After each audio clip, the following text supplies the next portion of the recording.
Good evening. I believe we have a quorum, so I'd like to call the June 17th meeting of the Windham Southeast School District to order at 6:01. And the first order of business before we jump into the agenda is we have to alter the agenda. I need to add the awarding of the Darrow Scholarship, which is a Putney Central School Scholarship, which you'll hear more about from Ann Beekman. And I need to add approval of a borrowing resolution so that we can continue functioning. So, and Frank is here now, so that'll be easier. So we will take that up under the fiscal reports. And the first thing on the agenda is to hear from Senator Balint, who I saw come in, and I hope you can unmute yourself, Becca. I can. Can Oh, you? good. Good, because I can't.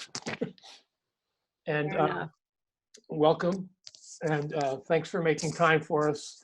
I asked the senator to come and talk to us about developments in the financial future, basically how things are unfolding and what we should be expecting in the next year or two that might inform our decisions, assuming our budget passes. But even if it doesn't, we're going to have to make adjustments as we go along through this year. So although there's a lot of other exciting stuff going on in the legislature, I'm sure Becca would like to tell us about the nonstop activity. But I asked her tonight to kind of focus in on the fiscal outlook and how it's going to affect school districts in the coming couple of years. So take it away, Becca. Thank you. Thank you, David. Appreciate it. So the overarching theme is that we're going to be trying to fill some massive holes, not that just this year, but in the next 2 fiscal years after that. The good news is that although they're massive, they're not as massive as they were a few weeks ago. So we are trending in the right direction. But I'm going to just give you a snapshot of FY 2020, FY 21, and FY 22, so you can understand sort of where the bulk of the hit is going to come. And again, these are revenue forecasts. There's a lot that can change, but just to give you a sense of the kind of numbers that we're wrestling with here. So for FY 2020, we're looking at $106 million hole in the combined funds, the general fund, the education fund, and the T fund, the transportation fund. Education fund is looking at a deficit alone of $31 million. Now, we're going to be filling that with reserves so that the budgets that are passed, and hopefully ours here will also pass, will be funded to the level that voters have approved the budgets. Okay, so the real pain isn't going to come this year, it's going to come in the next 2 years. So looking ahead to FY 2021, for all of the 3 major funds that the state handles, we're looking at over $330 million in deficits. Now, if we were in New York, that might be a rounding error, but in Vermont, that's a significant amount of money. So general fund, almost $220 million, education fund at $75 million deficit, and the T fund almost $40 million. Okay, and I know I'm going through these quickly, but I just want you to get a sense, and I can take questions for a few minutes after if there's time. So that's going to be an incredibly challenging fiscal year. Let me just turn my phone off here.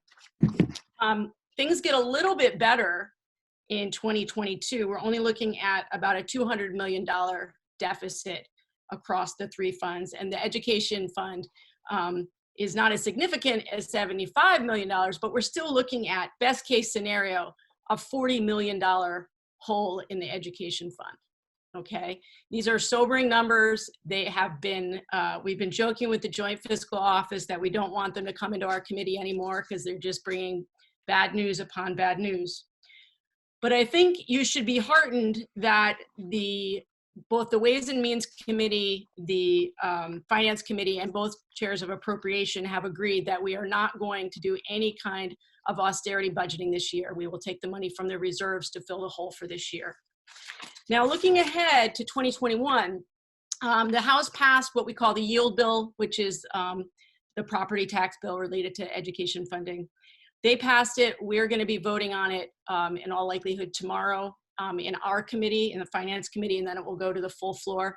I don't expect there to be any difficulty in passing the yield bill. There hasn't been any grumblings on either side of the aisle that people are not happy with the direction that we're taking, which is to honor the budgets that have been passed by the voters.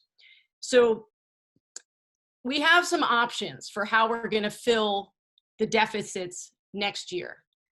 The first option, which each day is starting to look more and more bleak as an option, is to use federal funds from the CARES dollars that were allotted to Vermont to fill those holes. For those of you who don't know, Vermont was secured $1.25 billion from the federal government, but there are an incredible number of strings attached to it. And one of the major ones is that we're not allowed to use them to fill budgetary holes that are not specifically related to COVID-19 expenses. So we're still holding out hope that that our congressional delegation will be able to get us some flexibility, but as of right now, we don't have that flexibility. We can continue to draw down more of our stabilization reserves, which, you know, it sounds appealing in a year when it's desperate, but if we have a bunch of years in which we need stabilization reserves, that's not an appealing option, at least in totality. We can look at other sources of revenue, raising taxes in other places in state government. Obviously, we can look at reducing costs, both at the state level or in your local budgets. We can do more borrowing.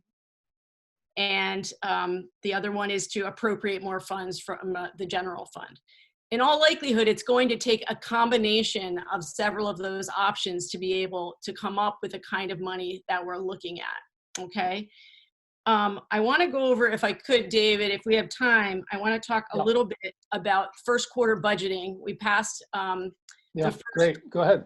Is that okay? So the House passed the first quarter budget. So for those of you who are new to this, generally we pass a budget for the entire year.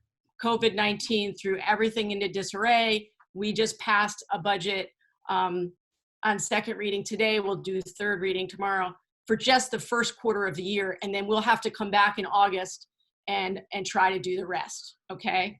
So what we're looking at is how can we use some of those coronavirus relief funds to help out our local districts. So this is language taken from the first quarter budget. So I apologize, I'm just getting off my Zoom call from finance. So we had to stay after and do some other work. Although the coronavirus funds can't be used to replace lost revenue, schools and districts can, and also approved independent schools, can use the money for expenditures that are available for reimbursements. And so there are two classifications of those expenditures. So unbudgeted costs, so more PPE for your staff, or budgeted costs, staff time that was dedicated to helping people transition to remote learning, and also on the back end as we transition from remote learning back into the schools or some hybrid of that. So the first quarter budget appropriates $41 million of those CARES funds for the federal government for the purposes of then reimbursing public school districts who would submit their expenses to the AOE. So I want to make sure I don't get too far in the weeds here. So the maximum reimbursement that will be sent to each school will be connected to the amount of students in that building. So each student in the building, the maximum per student would be $422 per student of the CARES money. Now, it could be that you don't use all that, but that's the cutoff, that's the max. education payments to those school districts in FY 2021 will then be reduced by the amount of the reimbursement for the budgeted 2020 eligible expenditures. I want to make sure.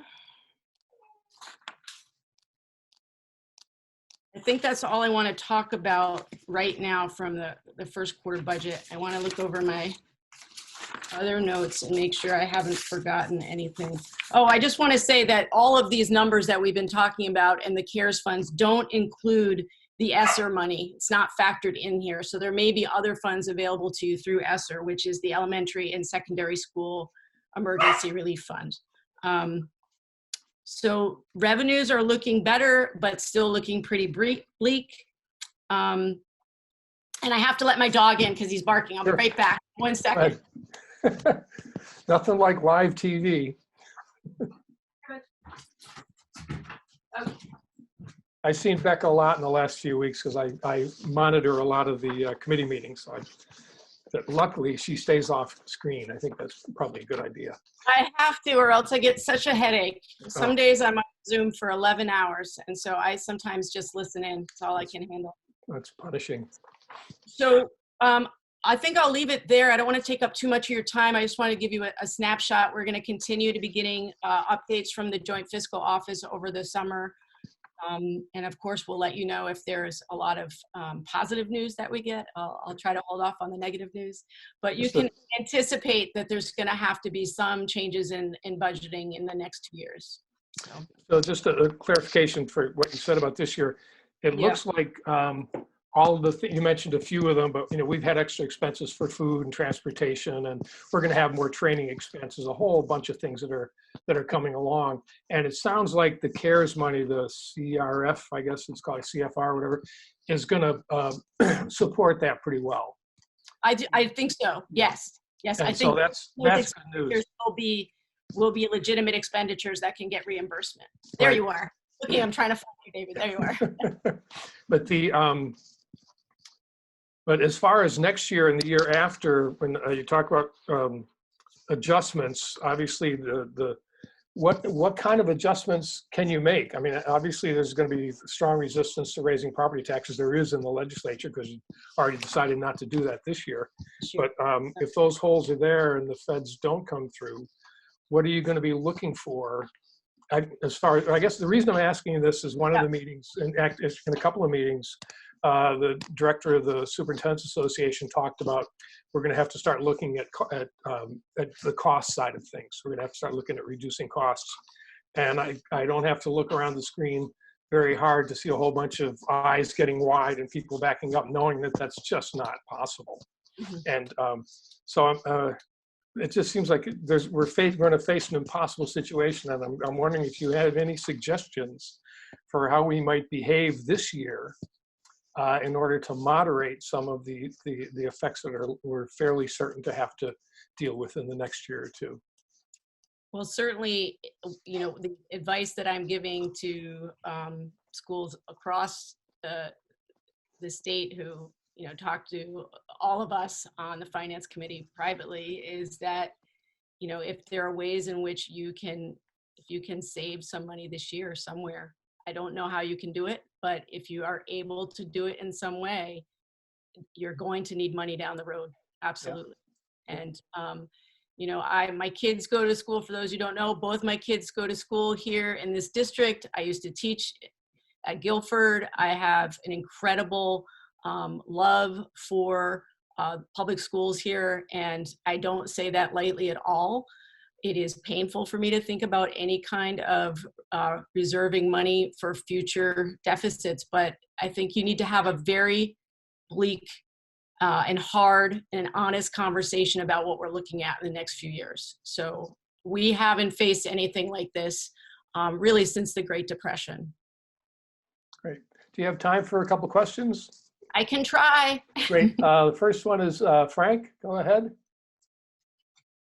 Oh, and people, when I call on you, please unmute yourselves.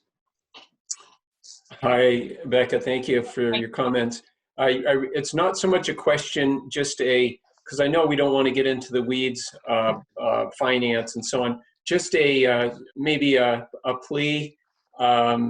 Keep in mind any adjustments to the ed fund as a result of paying school districts and then reducing the ed fund payment to the district. That creates deficits in the local budgets. The point is that if we've had these costs that David mentioned, and we certainly have, to make transitions to address the pandemic, those generally are funds that we didn't have budgeted, and therefore when reimbursement comes, it takes us negative back to zero. If that gets rolled in to some sort of an ed fund payment, and you reduce the ed fund payment to the district, it simply transfers the deficit right back to the district. We're concerned about that. Obviously, I know you are too. And to whatever extent we can help, define how that impact might look in FY21, we'd love to have that conversation. Agreed. Thank you. Emily and then Carrie. So thank you, Becca. I wanted to just clarify. So I had been writing down the year dates and kind of what predicted deficits there were. So I just wanted to make sure I had the timeline correct. So fiscal year 21, which is what we're budgeting for now, is expected to have a $330 million deficit. Is that what you said? 332, yep. 32. Okay, so that would mean that deficit is not affecting our budget for this year, but it's affecting the school district's budget for fiscal year 2022. Because you had said it wasn't going to affect us this year. I'm talking about that we are making sure that the yield bill that is passing now, we are not going to have to be borrowing money at the state level to be able to cover the cost of what you're budgeting for. Well, we have a vote here. We haven't had our vote here yet. Yep. Yep. So just to be clear, 332 is all the funds, not just the 75 is for education. But so I just wanted to know, so that, because when I was listening, I was like, okay, so, because I knew you said 2020 will be reimbursed through the CARES Act. So that's behind us, but the fiscal year 2021 is what there's a $75 million education deficit for. That's right. Okay, just making sure. Thank you for the clarification. Yeah, Yep. Becca, I don't think you said that the deficit in 20 was going to be reimbursed by the CARES Act, because it's not. No. We're using our reserves. It's not coming from the CARES Act. The only thing we can use it for are expenses directly related to COVID-19, which you could argue this whole thing is related to COVID-19. And I've been exasperated talking with our guys and gals at Joint Fiscal. It is absurd. It's this crazy dance we're doing with the federal government. So, but I feel like, Emily, did you have another question? I think that now that I have the few extra dates and the CARES was my second question, just making sure I understood, because you had said the CARES couldn't reimburse, I had a lot of strings, and then I was confused because I thought you said $422 per student money max from the CARES. So that clarifies. Right, for the reimbursements. Regardless of how much, regardless of how much the district ends up paying for the cost, the maximum amount you could get would be 400 and what, 442, is that what I said, per student? 422, yep. Okay, perfect. Great. Thank you, Becca. Thanks, Emily. And Carrie? Thanks. I think Frank answered. It was more of a clarification on if we are lucky enough to get reimbursement for what we've put into those unbudgeted costs and the staff time. It sounds like we might get money back, but we're going to get dinged next year in FY21 from our ed fund. So this might be a later conversation for Frank. Is it worth going through whatever application process there is to get this money if it's going to hurt us more next year? And I guess I was really, for Becca, that's how it's going to work. We get it now and then we lose it next year. I have to tell you, this language just came to us from the House, and I feel like I don't have all the particulars, Carrie. Okay. Let me just look through my notes for one moment because I want to make sure I'm not steering you wrong.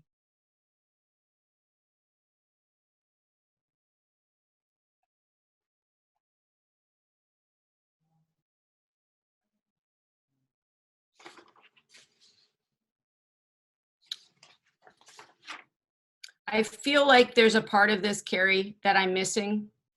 Okay. Is that something, I feel like that would be a huge question that we need Frank to help us on. Is it worth us finding out all of this information and getting it and applying and then only being hurt by it next year? So let me follow up with Frank afterwards. And because as I said, we haven't reviewed all of this language that came to us from the House. So I will get a clarification for you as soon as Thank possible. you. Oh, Thanks so absolutely. much. The other Thank thing you. I forgot to mention is in the first quarter budget, there's also $1 million in CARES funds money that are going to be available for accounting and technical assistance to districts to fully identify eligible CARES funding reimbursements so that you have money that you can get to pay someone to help you manage that, because it's a huge headache to have to manage the information. So there'll be money available for that as well. Frank, did you have one more? You had your hand up for a sec? Yes, I did want to just reiterate, Carrie is got it right, so it is a really important conversation that, Becca, we understand, because the way it's been described so far at the deliberative level at the legislature, it simply transfers a deficit from this fiscal year to the next if an ed fund deduction is made for the amount of the reimbursement paid. It doesn't. I understand the benefit to the state, and we're all, connected to that, of course. About how it's going to impact you most directly here, of course. Yeah. So look forward to that conversation. I know we don't want to get into the weeds here, but but Frank, if you could, because I know I'm going to be sucked into a million things tomorrow, can you send me an email, Carrie, you as well, with specific questions that I can follow up with the chair of finance and make sure I'm understanding the language that's coming over from the House. Will do. Thanks, Frank. Oh, Becca, I don't see any more hands, so I think you can turn off your screen for maybe not for the day, but for a while. First, I've got to show you my dog because everybody Okay. needs the dog picture. Do you have a pony to go with the dog show? Oh my God. Come on, does it get cuter? Does it get Oh, yeah.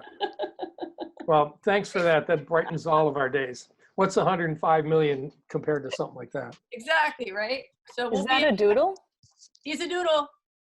We have a doodle. I love doodles. So I'm Thanks sorry for to not be the bearer of happy news, but the other thing I wanted to say is that the other person, and I know you know this, David, that the other person who can be very helpful on these issues and tends to have a little bit more bandwidth right now is Emily Kornheiser, because she serves on one committee and I serve on two. So I'm not running down the hall now. I'm just switching Zooms, but she has a little bit more bandwidth. So have a good night. Yep. Thank you. Thank you. Yep.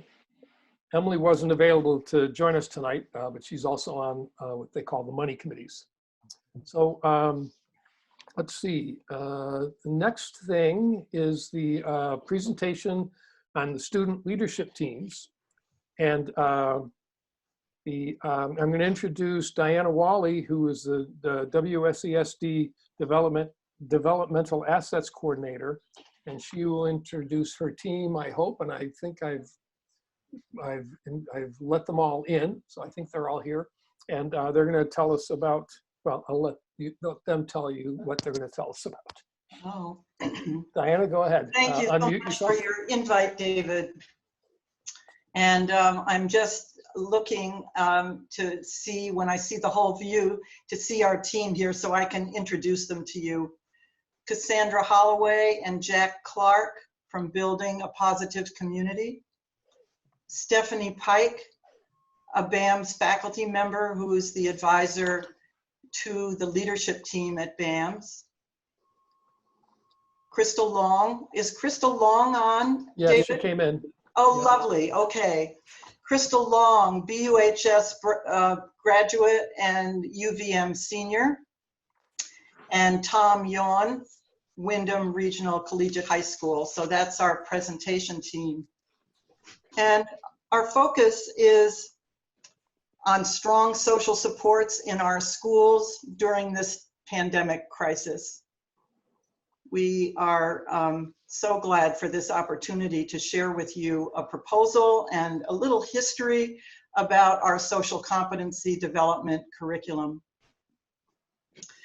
The social competency development curriculum evolved as a response in 2008 to a string of race hate incidents taking place in our high school and our community.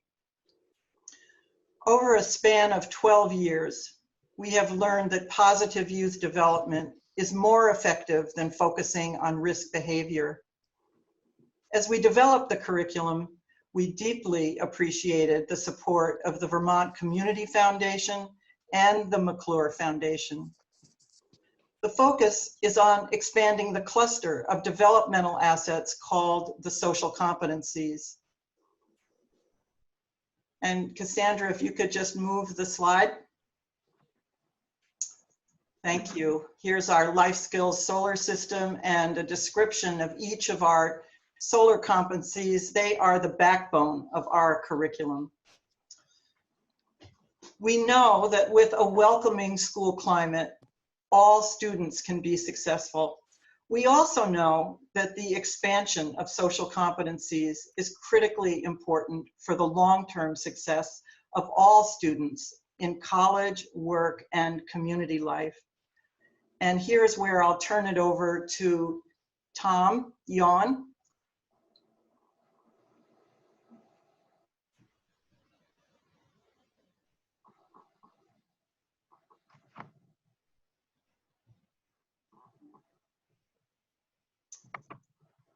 David, I can't see Tom, but can he, is he? Tom, you're muted. I don't know if he can unmute himself. Can you unmute yourself, Tom? He should be able to unmute himself. Tom, it's at the bottom left of your Okay, screen.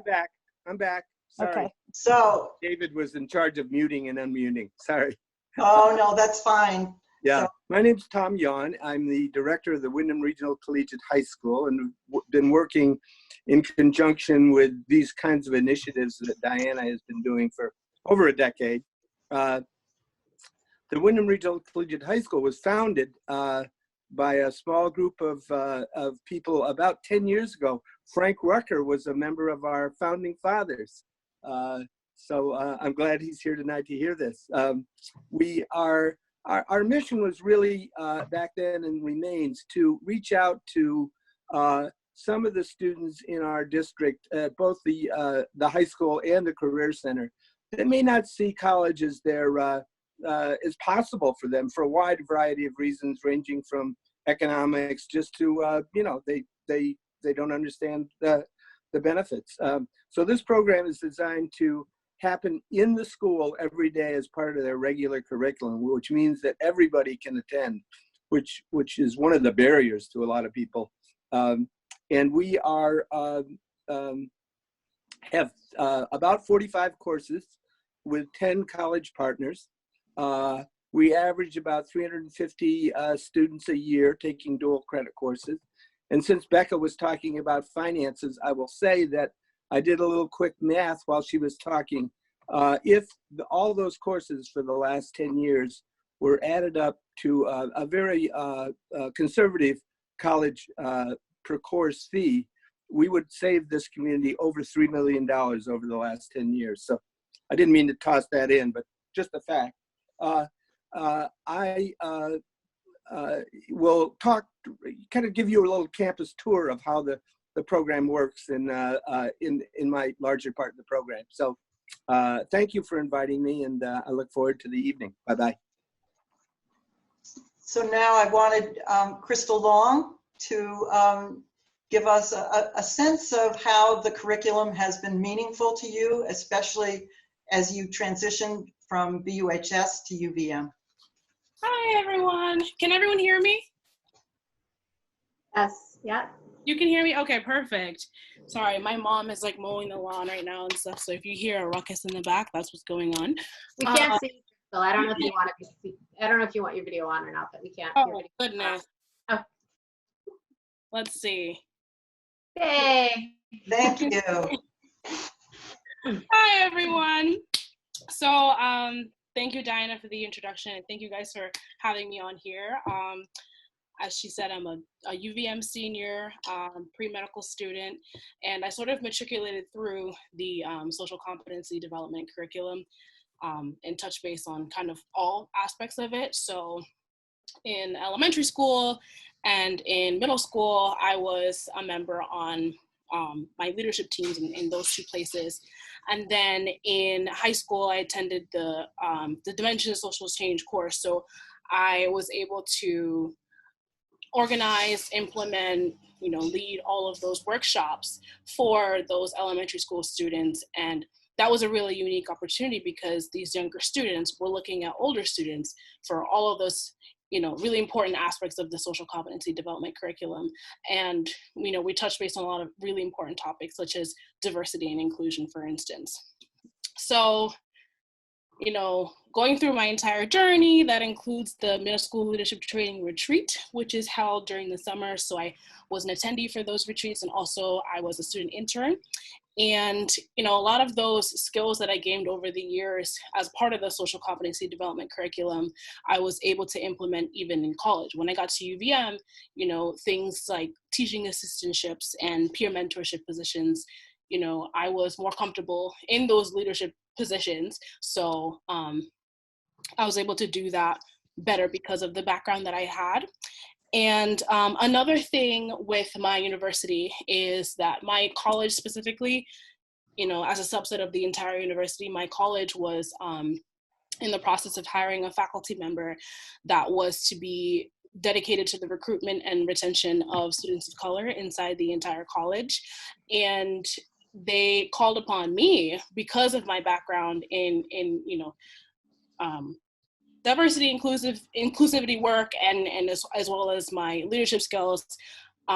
They chose me to be a student representative on that selection committee. So, just sort of all of the things that I learned throughout the curriculum kind of shaped me to be the student leader that I am today, and activist, and engaging. It's really important to start engaging in those uncomfortable conversations, and it's crucial to growth and development and understanding. And I'm really sort of indebted to that curriculum for all of those things. Thank you guys for having me. I'll stand by for questions at the end, I believe. Great, and I hope you can stand by for the next item on the agenda. Yeah. I'm gonna go and mute myself and stop the video because I think the sound is gonna continue. Okay. All right. Thanks, Crystal. Yeah, no problem. Thank you. Now I want to introduce you guys to Jack and to the work that has been happening with the middle school leadership teams recently. Thank you, Diana. I'm Jack Clerk, and my role has been to support the advisors and teams in their work together for technical support, for data analysis, particularly the school climate surveys, and co-facilitating their conversations about what the root causes might be over the items in that survey that really pique their interest and their concern. I also assist with designing meetings, facilitating curriculum, and specific activities, particularly anything that is theater related, because I have a bit of a background there too. The leadership teams exist in every single school in the district. I support 4 of them directly, and the rest of them I've observed. Every elementary school, the 6th graders and the middle schools, including Dummerston and Putney, and their leadership teams include their 6th graders, so 6th, 7th, 8th. So there's over 100 members in total on the leadership teams throughout the district. Here's a quotation from one of my rising 7th graders now from Academy School about why it's important. Leadership is important because we need to know how to get along with other people. We are about to go to middle school with a lot of different people. Things could go really badly if we don't know how to get along with different people. In a nutshell. So the teams are typically recruited beginning in the late spring. And there's a number of different ways that the members are recruited. Some are recommended by teachers or the guidance counselors or parents or themselves or their peers. And then the teams continue to form in the fall after the initial August training that happens with any more who are interested, who sometimes will even write essays and answer to questions about why is it important for them and why would they like to join. And in the beginning, the teams will do activities to explore what their leadership team means to them, what it means to be a leader themselves, to get into a right mindset for the year. The advisors are mostly guidance counselors. Some of them work solo, some of them work in duos with another staff member at the school. BAMS is the one school that has 2 faculty members as co-advisors. And I'm very pleased that Stephanie Pike from BAMS, one of the co-advisors, is here, and she can speak a bit to what their work was like in the fall. Hi, can everyone hear me? Yes. Yes. Okay. So yeah, this was the first year for myself and my co-advisor, Chris Brewer, on our student leadership role. We had a mix of obviously new incoming 7th graders and 8th graders who had previously been with a different advisor. And so we thought at the beginning in the fall, we would set and establish norms, which we call at BAMS our social contract. The reason why we did this was because it's always good to set up norms in a meeting to respect everybody and to basically follow our goals and do things. But part of it was also to serve another purpose. We have been asked by administration to facilitate our school-wide social contract. And what a social contract is a statement of beliefs that a community agrees to follow. These beliefs represent core values of the group, the social climate they're trying to create in order for everybody to meet their goals for the year. And this contract is driven by students. So what we did in the fall, after student leadership established our own social contract, is then we designed how the school would do this. And we started by asking each advisory to come up with these 3 to 5 statements, simple statements that represent what they expect of themselves and others. And then as a team, we have 4 teams at BAMS. Each team came up with then their own 3 to 5 statements based off of the feeling from all of their advisories. And then student leadership took the 3 to 5 statements from the 4 teams and basically narrowed it down to 3 to 5 statements for the whole school, with the importance that they needed to retain the voice of each team. Once they finalized the work, which this was a very long, arduous process, we designed an assembly where, per the student leadership reps, we had confetti cannons, which they loved, and music and everything and fanfare, and we revealed the social contract to the whole entire school. And then the other thing that we did in the fall was Project Feed the Thousands, which I know a lot of schools did, but student leadership designed this. In keeping the idea of involving the entire school in a little healthy competition, student leadership designed the food drive. First, each advisory decided on an amount they would be able to collect. If the advisory didn't meet their goal, the advisor was asked to compete in a random challenge. This ranged from dizzy bat challenges, stuffing as many marshmallows in your mouth as you can and whistle or something, and then to singing a random rap song. Again, the event took place as a whole school assembly that was designed and led by student leadership. So you're kind of hearing maybe a pattern here. All of the work that our student leadership is doing it ties back into the areas that they identified that were important based on the school climate survey that all students take in our district. And we look at the data, The students identify the areas that they think are important based off the numbers, and then we work off of that.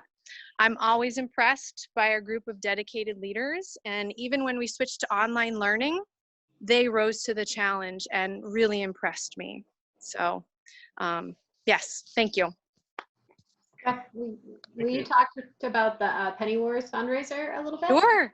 Yeah, that actually, good segue. So when we went to online, prior to going to online, we had started what's called Penny Wars. And what that is a fundraiser for an organization. Again, this was a student leadership designed and organized and facilitated, where we decided to support 4 local nonprofits: Brattleboro Memorial Hospital, Vermont Food Bank, The Gathering Place, and The Retreat. And so it was designed that people would put pennies into a jug or coins, and pennies would count as a positive and coins would count as a negative, but that's more money for the organization. Then we couldn't do that anymore. So we had to go online, and the students came up with the idea of a virtual 5K. Lots of hours, lots of Zoom sessions, designing it. You can kind of see on the slideshow that website that you're looking at was designed by one of our students. They made videos of themselves to unveil this to the BAMS community, and just really, again, it was amazing. And I think my number may be correct. I think we raised almost $1,400 for the organizations. So that was great. And off of that particular project, one of the student leadership members had a personal connection to one of the organizations, the Gathering Place, and knew that the members of the Gathering Place, which is adult daycare, were really missing deeply the social time that they had been having. For many of them, that's the only place that they have for regular social activity and engagement and creative expression with arts and crafts and everything. And so the students were convinced and compelled to want to do something about that in particular. And so they decided to make cards and contacted the executive director, who's the student's mother, and got the membership list with their interests and made cards, and were so inspired to have this be shared that the team and I created a video to invite any of the other leadership teams in the district to join in on this particular project to make cards. And Academy School in particular really took it up and made some additional cards. I was able to hand deliver them, of course, with masks in place. And I got to surprise the BAMS team by being there in person with the staff of the Gathering Place for one of our meetings. So while it's been challenging being in this virtual space, there are really creative and potent, meaningful ways that the teams have been able to engage and even go above and beyond what they might have done otherwise. The challenge, of course, of meeting and doing other activities was met by other teams also, where they were doing virtual spirit weeks. Some of the teams needed to take priority in checking in with their members, playing games, and really taking care of the membership to see that they're staying together, staying engaged, and then getting them oriented to what are their concerns, what would they like to know about the BAMS leadership teams, since many of them were going to be moving up, the ones who aren't already in the 7th and 8th grades. And so that also precipitated some visits. BAMS team was very welcoming to several of the elementary school 6th grade teams to have them come on in, view the meeting, ask questions, and just get a sense of what will it be like. And also ask some middle school specific questions, particularly about the teams. And that was, again, another benefit of having the virtual space. Logistics ended up being much easier, just tapping into the Zoom meetings. In terms of moving forward and support for the leadership teams over the summer and into the fall with everything that's unknown, what I'm working on is a middle school leadership fun virtual camp with the assistance of two college interns. We're just about at a place of getting enough there where we can write about it and start to put it out to students as an option if they would like to participate for mid-July into August. We are also together working on a resource guide for the leadership teams and advisors with activities, meeting outlines, discussion questions, and other resources, which was a key request from the advisors to make sure that they had enough kind of plug and play material for community building come the fall, no matter what format they were going to be meeting in. And we also put forward the option for the teams to be gathered together for the week prior to school and starting to design an all-school welcome to make sure that the students are really part of that design. What does it mean to welcome everybody back after being apart physically for so long, and how to do that with great intention.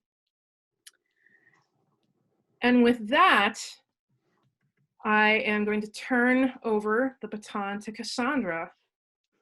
Thank you, Jack. I just want to say how grateful I am for today. This is really meaningful for us to be able to share this with all of you, and hopefully it's just the start of us being able to stay in contact with all of you and hopefully work with you as we kind of transition through the next year and beyond. I wanted just to focus on this other kind of component that we're just kind of adding to the work that we've been doing with the school, and that is family support and engagement. We did some this past year, but when I talk about family support, I really mean about how can the family support the leadership teams and the schools themselves.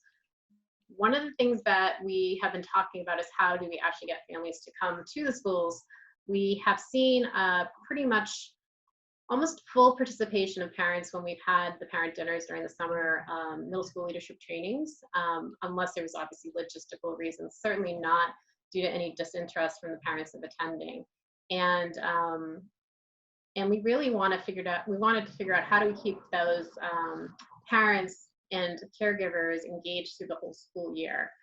I know one of the challenges for middle school parents, because I am one, is that sometimes the students their children don't want them to come to the schools for certain things. So really finding ways to make it so it's an opportunity for the leadership teams to show something to their families. I think there's something when there's a kind of showing of their achievements or their work, they want their parents there and their caregivers, and they want to be there for their children. So finding ways to have more events where the leadership teams are either co-planning it or planning it and hosting it, it would be an area we'd want to work on. To extend on the action plans that the students create around the school climate surveys, really finding ways to engage not just the staff and administration in that process, but their families. Some of these things that they want to work on are very complex and not just something they can do alone or with their peers, but need to have more support from the adults in their world. And that also allow families to not just be informed of what their children are doing in the leadership teams, but to be able to be involved, which then extends to the continuous school improvement plan and finding ways to integrate those action plans into the school improvement plan so that it's really has some teeth and can be more sustainable even beyond when these students leave the schools. So that is what I have to share about that. Happy to talk about that more in the Q&A, and I'm going to now bring it back to Tom. Hi, everybody. Thanks for inviting me. When students move on to the 9th grade from all these good things you've been hearing about, they'll find a pretty familiar landscape awaiting them, which is a surprise for most 9th graders. It's usually a big change. So what I'd like to do just in the service of time is put you on a quick college tour. So put on your mask, tug on your sneakers, stay 6 feet apart, and it's going to be a brisk walk. So let's go. Let's start with the instructors. They begin by asking obvious, how do I convert my course to a college level learning? Which is a strange and revealing question in some ways, coming from people who for the most part have spent hundreds of thousands of dollars and up to 6 or 7 years on their own college education. Well, we start by taking a look at the solar system, the social competencies, which will lead students to success through college. If you look at that list again, I'm not sure if it's in front of you, and think about the reasons that kids have not done well in college, it's not usually because of academic problems. It's more about the kinds of things that you see there in the solar system. Inability to work with others. Let me interrupt you for a second, see if Cassandra can put that slide back up. Sure, okay. Right, there you go. Now it makes a little more sense. Yeah, yeah. I mean, I had the good fortune of having this solar system come along right when I was starting to help teachers convert their courses. And I said, this is what makes a course different. So I asked teachers to take a look at their subject material, regardless of what they're teaching, and try to lead your students to look at the subject material, or you look at the subject material in the course you'll be teaching, and try to figure out some ways that using your subject material, you can also develop these assets in your students through the topic you're teaching. Secondly, we look at ways that knowledge can be turned into action. Usually that's a graduate level kind of a thing, but we really feel that transition of knowledge into activity is something that colleges are looking for now, and a lot of colleges no longer use college boards because it's all about knowledge and not enough about application. Finally, keep in mind the Flexible Pathways Initiative that the Vermont legislature passed about 7 or 8 years ago to show students how their learning connects in a pathway as opposed to an individual course. And one of the best ways to do this is to consider how you can extend your classroom into the community. So that's kind of the rules for the teachers. Let's see what it's like to be a student now that we've figured all this out. So you're a junior in your first semester of the year. You decided to take this dimensions course that Crystal talked about.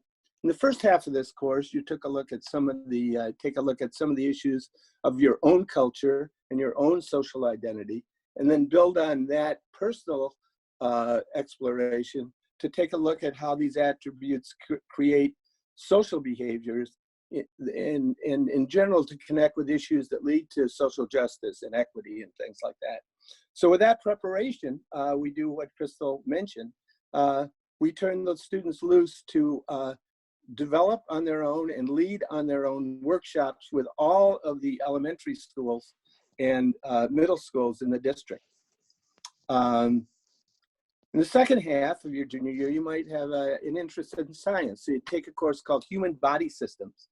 In that course, on day one, you're confronted with a patient who has a mysterious disease, and it's your job to track it down and come up with a diagnosis. The rest of the course, you spend learning about how different body systems work as you pursue the answers to this mystery in a diagnosis and treatment. Along the way, you learn a lot about the role of science and respect for accurate data that make a huge difference in this aspect of helping others. I know some people in our federal government that should have taken this course.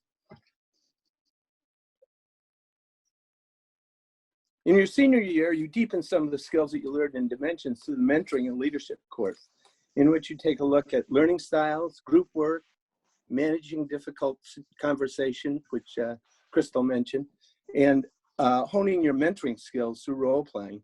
And in the second half of the course, you're assigned to a 6-week internship in one of our local schools to apply what you learned to a wide variety of diverse situations, both in the classroom and on the playground. And your supervising teachers are always sad to see you leave. People who are 18 years old seem to be able to get the attention of younger people very well. The final semester of your senior year, you've wrapped up all your graduation requirements. So you decide to take a couple of courses that allow you to pursue other interests. You begin with Advanced Spanish, another course that Crystal took. One day, you find yourself at Dartmouth College staring up at the immense Orozco frescoes by Mexican painter, which depicts the struggles and achievements of both Europeans and Native people since the coming of Columbus. This is accompanied by a talk all done in Spanish by a young Mexican student from Dartmouth, who then takes you along to her Spanish lit class, where you are unexpectedly asked to participate by the teacher in Spanish. You wrap up this class with a trip to Costa Rica and a homestay. Along with this course, you decide to sign up for Introduction to International Business. Almost every week you meet with somebody from our community involved in working in the global community. One week you meet with someone who runs a free trade herbal remedy business out of Brattleboro with countries all over South America. The next week it's doing an exercise with a professor from SIT where you learn through an experiential exercise what it's like to be a foreigner in a new country. You come to learn that success in this area requires that you begin with a deep understanding of cultural norms and sensitivity to differences, just like just about everything else. You end this journey having earned 15 credits, the equivalent of a whole semester at college, and more importantly, how to apply your knowledge of the real world against the backdrop of a commitment to social justice, equity, and understanding of what makes us all different. That's the end of the trip, folks. Hope you enjoyed it. Thank you, Tom. Thank you, Tom. And finally, in ending our presentation, Jack would like to describe the newly emerging QYD project. Go ahead, Jack. Yes, thank you. Otherwise known as the Quality Youth Development Certification. They created that aspirational sign for us as something that we could look forward to. And what it means to be a quality youth development community is that we are a community that demonstrates that we are actively promoting youth engagement and youth empowerment. And there are 10 possible benchmarks to achieve, with a minimum of 7 being required to then be certified. The certification process was conceived of and is run by the Essex CHIPS director, David Vogel, and he worked with Greenfield, Massachusetts, prevention coalitions and youth organizations. And we are the 3rd pilot community in Vermont, with Essex itself and Middlebury being the first 2, and they are about to reach their 7 and become the first certified. We have a steering committee that has 2 youth interns from Brattleboro Union High School, and they are being paid. We were designated one of the 12 vital projects included in our Southern Vermont Regional Comprehensive Economic Development Strategies, and we also received a grant from the Vermont Children's Trust Fund to make sure that we're able to do this work in its entirety. The benchmarks are: 1, welcoming, inclusive, and accessible space in the community for any youth to gather safely when out of school. 2, funding by the community in support of youth programs. 3, a professional youth mentoring program serving the community. 4, an elected community youth council consisting of high school students that will advise the community on issues directly and indirectly related to youth. 5, youth are welcome, posters displayed by downtown businesses. 6, the engagement of youth as members of the board of directors of local nonprofits providing services to youth. 7, youth access to social services and resources outside of a school setting. 8, an annual youth conference or legislative forum for middle and high school students. 9, effective recruitment of young people for local community-wide committees. And 10, the creation of internship/employment opportunities for youth in local government and businesses. And several of these we've got going on in spades in our community, and we just need to document. And others we're going to take a look at and see what work needs to be done and where we can go with it. And I want to thank you all for listening to all of what we had to share. And I'm very excited to answer any questions. And thank you again for your time and ears. Thank you, Jack. And I'm just going to check in with you, David. I know that we hoped for some time for Yes. Q&A, but I also know you have an agenda that you need to keep on to. So We're still on the expected time.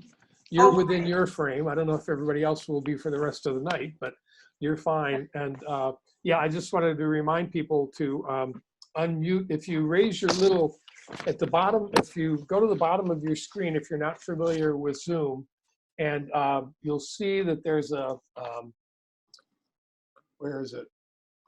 There's a way to get to see the participants. And at the bottom of the participants list, if you click on that, at the bottom, there's a little thing to raise your hand.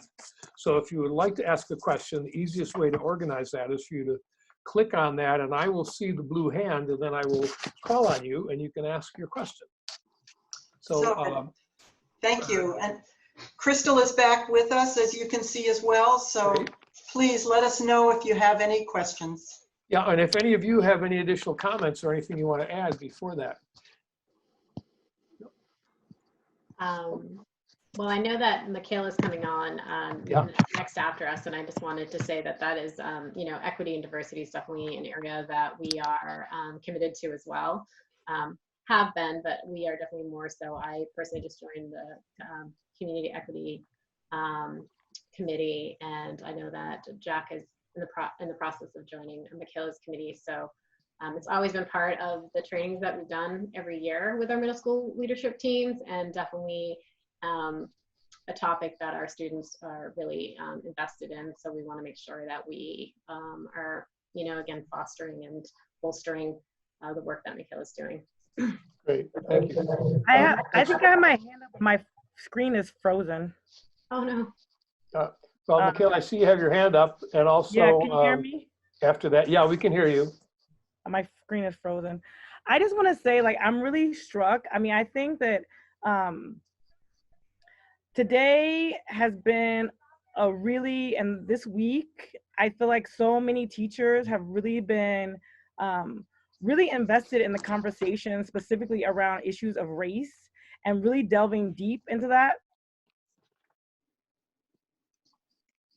I feel like, for sure, from what I know, a lot of these programs are not meeting or hitting the most marginalized students. They just aren't. And that really hits me deeply, especially in this time of distance learning, when students are slipping through the cracks, and I don't know if some of them are going to return to school. I have some students texting me saying, like, I'm trying really hard, but I can't focus. I'm trying really hard, but, you know, this week I couldn't do any schoolwork. And so I'm wondering, what are we doing for those kids?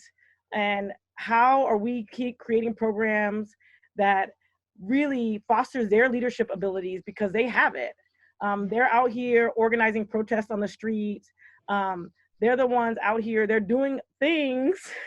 They might not be doing exactly what we want them to do, but they are actively involved. They are leaders in this community, and they are not seen. Only kids who are coloring inside the lines are seen. And so how do we make it so that kids who are not able to color inside the lines the same way have the same access to these kind of programs? Thank you for that, Michaela. I couldn't agree more. And I feel like the middle leaders, the different teams need to pay attention to recruitment in exactly the way that you are describing, and need to think about whatever recruitment methods that they are using to reach out to the kids that are outside of the traditional boundaries are touched and tapped. And especially when we're in such a challenge of COVID and racial justice issues, needing to look at the way we do our work and make it better. And I know that, I don't know, Jack, if you want to talk, I know we just right before COVID hit, we were, you had met with Flood. I don't know if you want to speak to that. And I think that is, I don't know if you're there, Jack. I know it was Yeah, just I'm here. I've been working to develop a relationship with the Root since, although I'm not quite a year in this position, I'm still working on developing relationships with organizations and with individuals, just humans who either are these students or know these students. And I would love to be encouraging advisors and other folks who can see or know or maybe don't quite see yet, to please recruit those students to be involved in these initiatives, these teams. We need their voices. We need them to be part of it. Again, like the quotation from the student from Academy, it's all different students and we all need to be able to communicate with each other and get along. And that's a complex thing. So if all students are not able to be represented, then it's not going to happen. So I completely agree. And Michaela, I hope we'll email each other about the equity committee for the school district.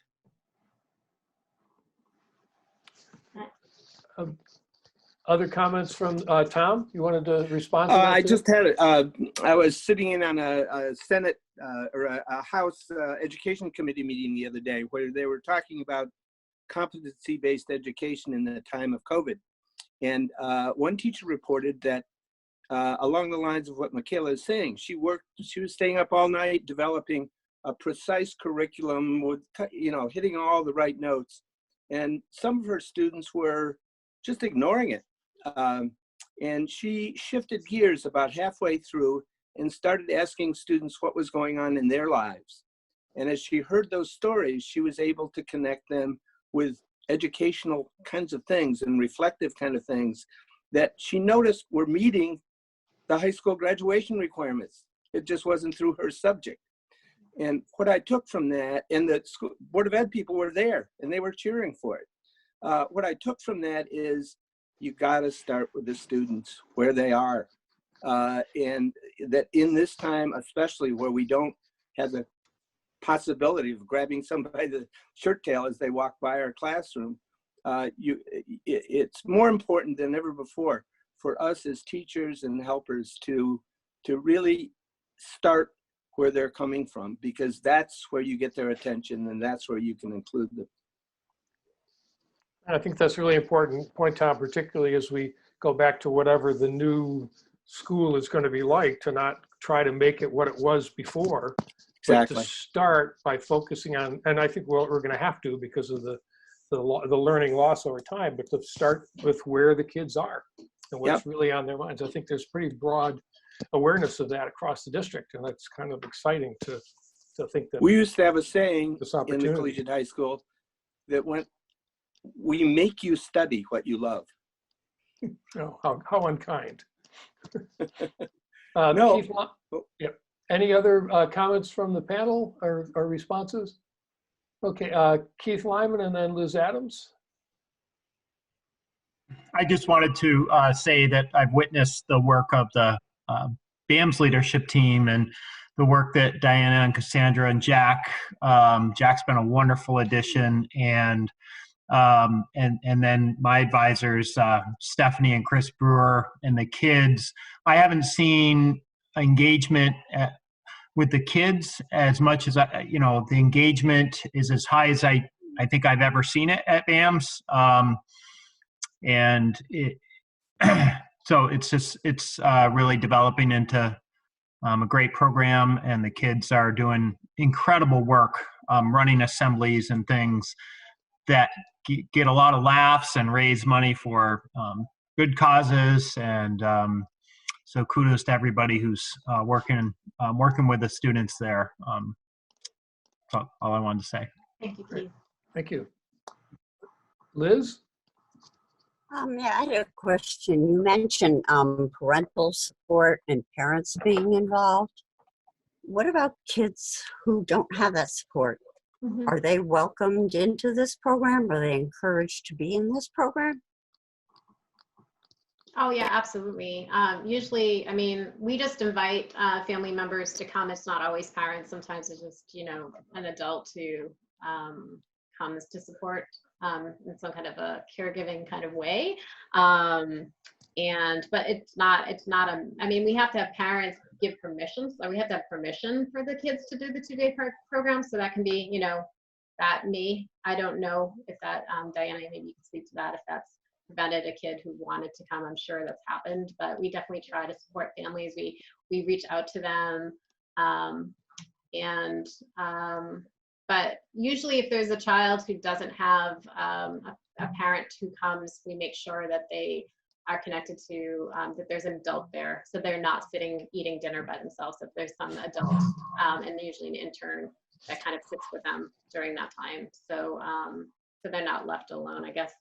But we really leave it to the school leaders, to the advisors to determine which kids are coming or not. So I think that's probably a broader question, because each school has their own advisors who help with the recruitment for that, not us specifically.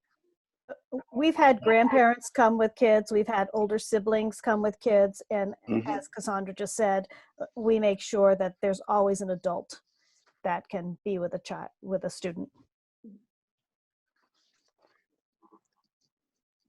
Thank you. Any other questions? A minute for people to find their blue hand. Oh, there's Liz again.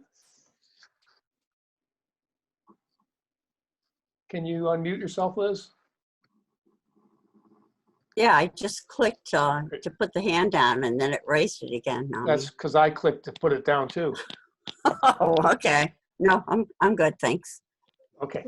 If any of this, if anybody has any resources for us to help us in the work that we're doing, or wants to be involved in it at all, definitely, you know, let us know. We definitely want to keep this as an ongoing relationship, not just a presentation. Though we would love to come and present a few times a year, just to let you know what we're doing. Not to this extent, of course. Well, thank you, because the, you know, I'm sure we all, well, actually, I'm not sure, but most of us, I think, in one way or another, have heard about at least the summer programs and the middle school leadership part and transitioning into high school, but I was not aware of the scope of it, or the relationship with the collegiate high school, or the dual enrollment. And so that's good to know. And now the rest of the board knows that too, and a bunch of other people. There are about 50 people in the meeting. And so we will look forward to following up, and particularly hearing about efforts to engage a more diverse group of students. So thank you very much. Thank you so much. Thank you. Thank you. So we will move along to the next topic, which is the Diversity and Equity Committee proposal. And Mike, do you want to do an introduction? I've got the video and your document on the screen, which I can put up whenever you like. But I think you might want to do a little introduction first. Yes, Michaela and I are going to do this together. So Michaela will jump in, and I just wanted to make a few introductory remarks. They're going to be brief, and that is that the proposal. Have they seen the proposal yet, David? Does everybody have a copy of it? I don't know if they have a copy of it. They have received it. Okay. But again, I can put it up when you want to look at it. All right. Good. But the proposal that we're presenting to you is a commitment proposal. We're asking you to commit to something, some real actions associated with anti-racism and addressing systemic racism in our schools. And the proposal comes out of our Diversity and Equity Committee. And there's about 28 of us, I think, on this committee from all the different schools. Michaela heads the committee. We also have community members on this committee. So that's who put this proposal together. But it's really kind of driven by, or a way to summarize what our proposal says is for you to watch this video. And so David, if you'd put up this video by Nicole Pereira is a 8th grade student at BAMS, and she put together this video, which I think when you watch it is really says better than we said what we're proposing to try to. No. Inside, it's bugs out here. Go. I don't care about the bugs. Okay. I'm going to share that right now, and hopefully the volume will be adequate. Just before I do, I want to point out this is an excerpt of a video of the winners of the Lincoln Essay Competition, the 2020 Hildene 8th grade competition. And this is one of our students. So I will let her introduce herself. She was the runner-up.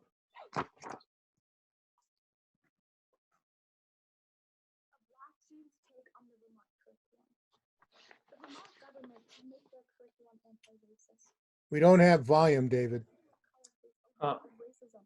Not enough volume? No. I don't know what can be done about that. Let me see. Let me try to share from my screen, okay? Okay. So maybe if you stop this one. Yeah, I'll stop this and you should be able to do it. All right, let me try it. Because I used this morning and it worked great, so.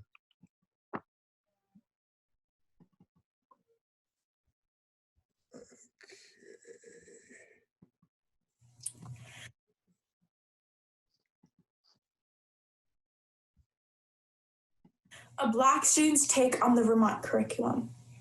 The Vermont government should make their curriculum anti-racist. Now we're not seeing it, Mike. Schools, people of color face a lot of racism, such as microaggressions, bullying, white supremacy, and many other obstacles due to our race. On top of all that, we have to deal with racism in the curriculum. Currently, the curriculum only talks about slavery and how Africans got whipped and were forced to be slaves. Mike? Yes, we're not getting the video. I have never. All right. Okay, so let me, I got advice from Robin that I have to give you host. All right. I'm going to make you a host. Good. Just what I wanted. Yeah, just what you were looking forward to. So see if that will allow you now to rewind it and start again. Okay. Oh, there's your screen. All right, there looks like I might be able to do it now. Okay. I think so. Great. All right. Can you make it bigger or take the whole screen? Yep. A Black student's take on the Vermont curriculum. Good. Okay. The Vermont government should make their curriculum anti-racist. In Vermont schools, people of color face a lot of racism, such as microaggressions, bullying, white supremacy, and many other obstacles due to our race. On top of all that, we have to deal with racism in the curriculum. Currently, the curriculum only talks about slavery and how Africans got whipped and were forced to be slaves. That's it. From K through 8th, I have never learned anything about Harriet Tubman, Macy Jemison, Jane Bolin, or about any of the other people of color that did something other than getting beaten. There are so many incredibly accomplished African-American people in science, art, math, history, and literature, but we never learn about them. Instead, we talk fascinatingly about all the amazing male white heroes who have served this country. This racist curriculum promotes white supremacy, which makes people of color feel lower status. All of our classes revolve around white people. Think about it. When a student of color sits in a Vermont classroom, most likely the majority of students and teachers are white. It's hard enough not seeing yourself in your community, but when you look around your school and you see white scholars, white words, white ideas, white history, white beliefs, white art, and white music, you start to feel less and less confident and incapable of achieving your dreams. Another result of whiteness in the curriculum is that white people see Black people as dangerous and not smart. This mindset creates a stereotype. Black people are seen as scary and unintelligent. Therefore, we get in trouble more and get targeted in schools and everywhere else. The percentage of students of color getting suspended is higher than white kids. If teachers keep teaching only white stories, the white kids will live that stereotype all of their lives. When I have experienced racial harassment, the administration asked me what I wanted to do about it. The government should make racism education a part of the certification process for teachers and staff. Then, when this happens, they don't have to ask a student what to do. The government should also mandate schools to hire more people of color. This way, white kids can get a broader understanding of how the world works from different perspectives. The government should provide conferences for teachers so that they can get a better understanding about race. This will help diversify their teaching. Teachers and staff have a lot to learn, and the government needs to help them, because kids of color have the same right to access education as white kids. Some of my teachers are starting to understand how the curriculum is affecting people of color, and they're really starting to incorporate that in class, which is very helpful. But we need to do more. If the government takes action, every student will get to learn about the wonderful, talented people of color in history and know that everyone is equally seen and represented. Thank you.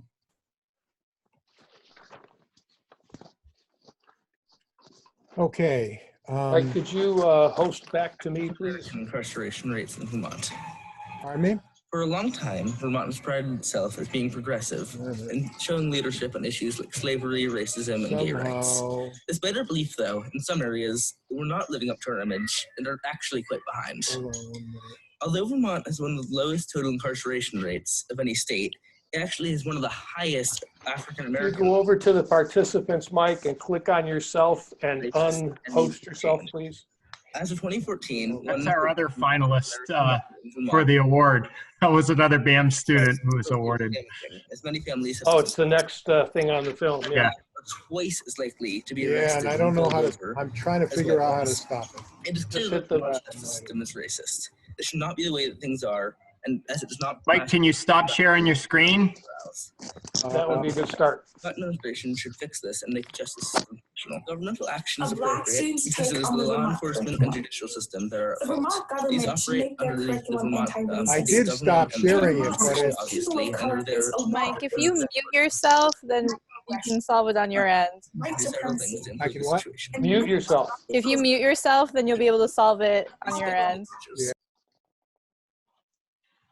Okay, good. Now, Mike, would you go over to the right on the participants on your name and click on that and unhost yourself? Or the chance of someone with strong biases getting into the police or judicial department. I clicked on myself. Help eliminate existing bias in the You system. get a drop-down menu. There's nothing that says unhost.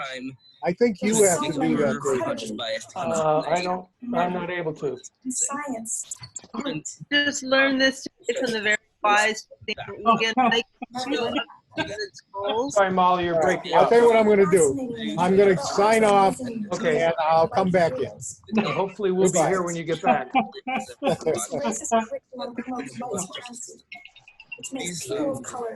Mike, don't sign off. Mike, don't sign off. Oh, too late. Oh my God.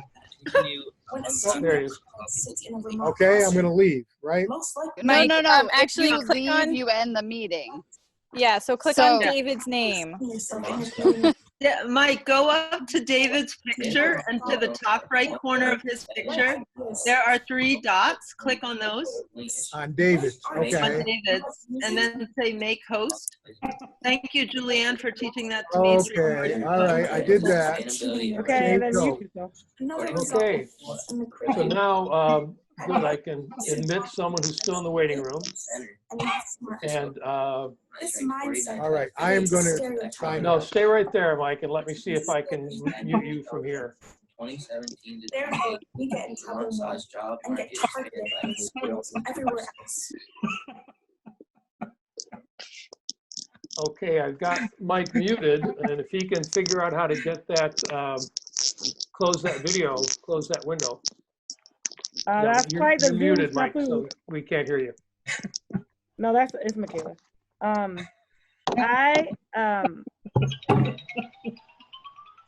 Are we good now? Okay. Yes. Except my computer's frozen again. But one of the reasons why the proposal is being brought forth is because of all the things that Nicole expressed. Can you still hear me? Yes. Okay, because my computer is completely frozen. It's okay. And that's yeah, so that's one of the reasons that this document was brought forth by the Diversity Equity Committee. We are hoping that this could be just a way for us to firmly express a lot of the words that and things that we've been doing for the past few years. I don't know how many years. And so, but we don't have any explicit documents besides our action plans. And Lyle, you could correct me, but I know the schools have action plans, and the board probably has one, but there isn't any one document that expresses our commitment to racial justice. And so this gives us the possibility to do that. And I can't share my screen because it's frozen. Do you want to look at the document? Well, we were going to go over the document. Okay, because I can put that up. I'm back, so I can Okay. do that if you want me to. No, we're not going to do. I'll put it up from here. Okay.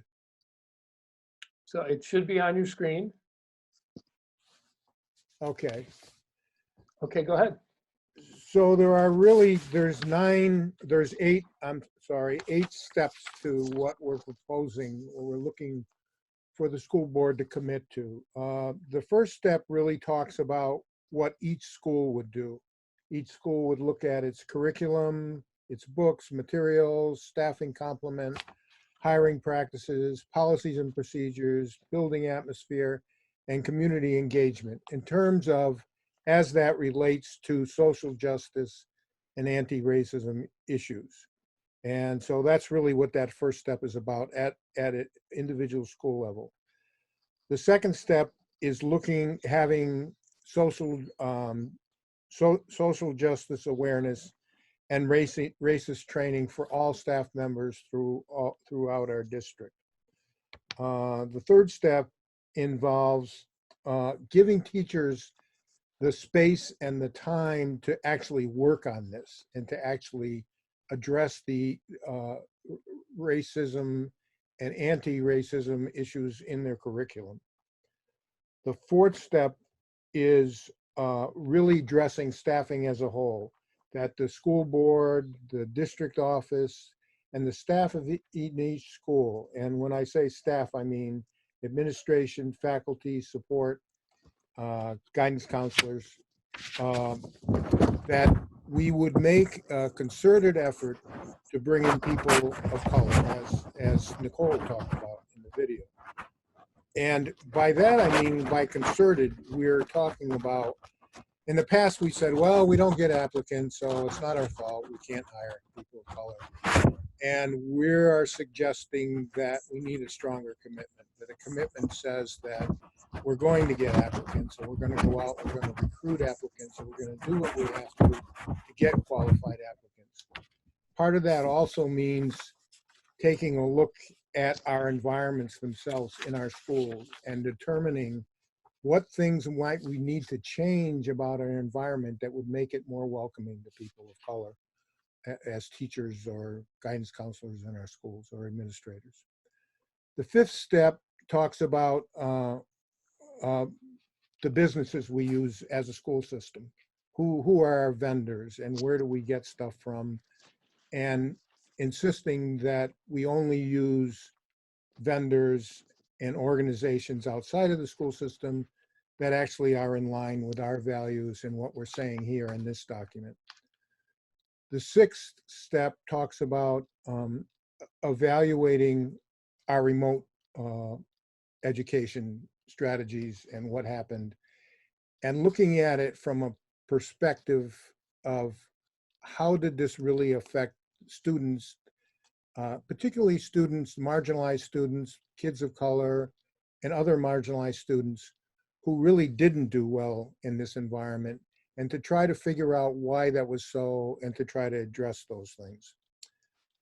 The seventh step is to make sure that each of our schools has a program like we have in the high school, an AWARE program, where kids of color can come together and meet and address common issues, that we have a diversity and equity committee in each school, and that we have a teacher leaders in each school who would be a part of our diversity and equity committee also.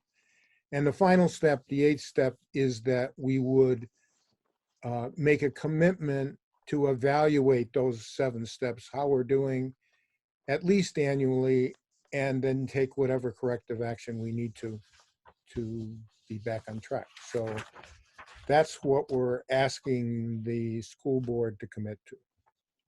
And one final comment.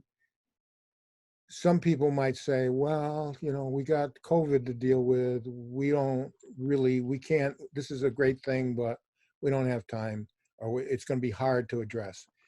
And I would ask you to look at it the other way around, that this is a great time because we really have to kind of step back and look at how we're doing everything. And this is a great time to really look at and dig deep and really look at how we're dealing with systemic racism in our schools. So. Thank you, Mike. I think Michaela was gone and just came back. I'm not sure, Michaela, if you want to have anything else to add or want to get caught up to what? I missed it. So, I mean, just so you know, like I couldn't get on with my phone, which is a more stable connection, because the PDF link is not clickable. Right. This is because we're not paying enough money for this service. We don't have dial-in access. You have to. Oh, no, I don't need a dial-in access, but it's just hard when it's a PDF. Oh, I don't know about that. Oh, okay. Well, I'm just saying, like, okay, it's another issue, but I'm sure Mike covered it. I don't know. I didn't hear any of it, so because I was trying to get in.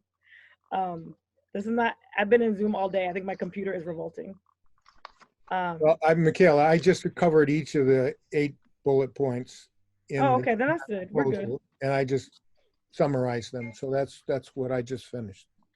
The only other thought I would have is to reiterate that I know that we're already on this path, and I want to also say again that because what's happening in our country in the streets right now, people have been really dedicated to having difficult conversations and not just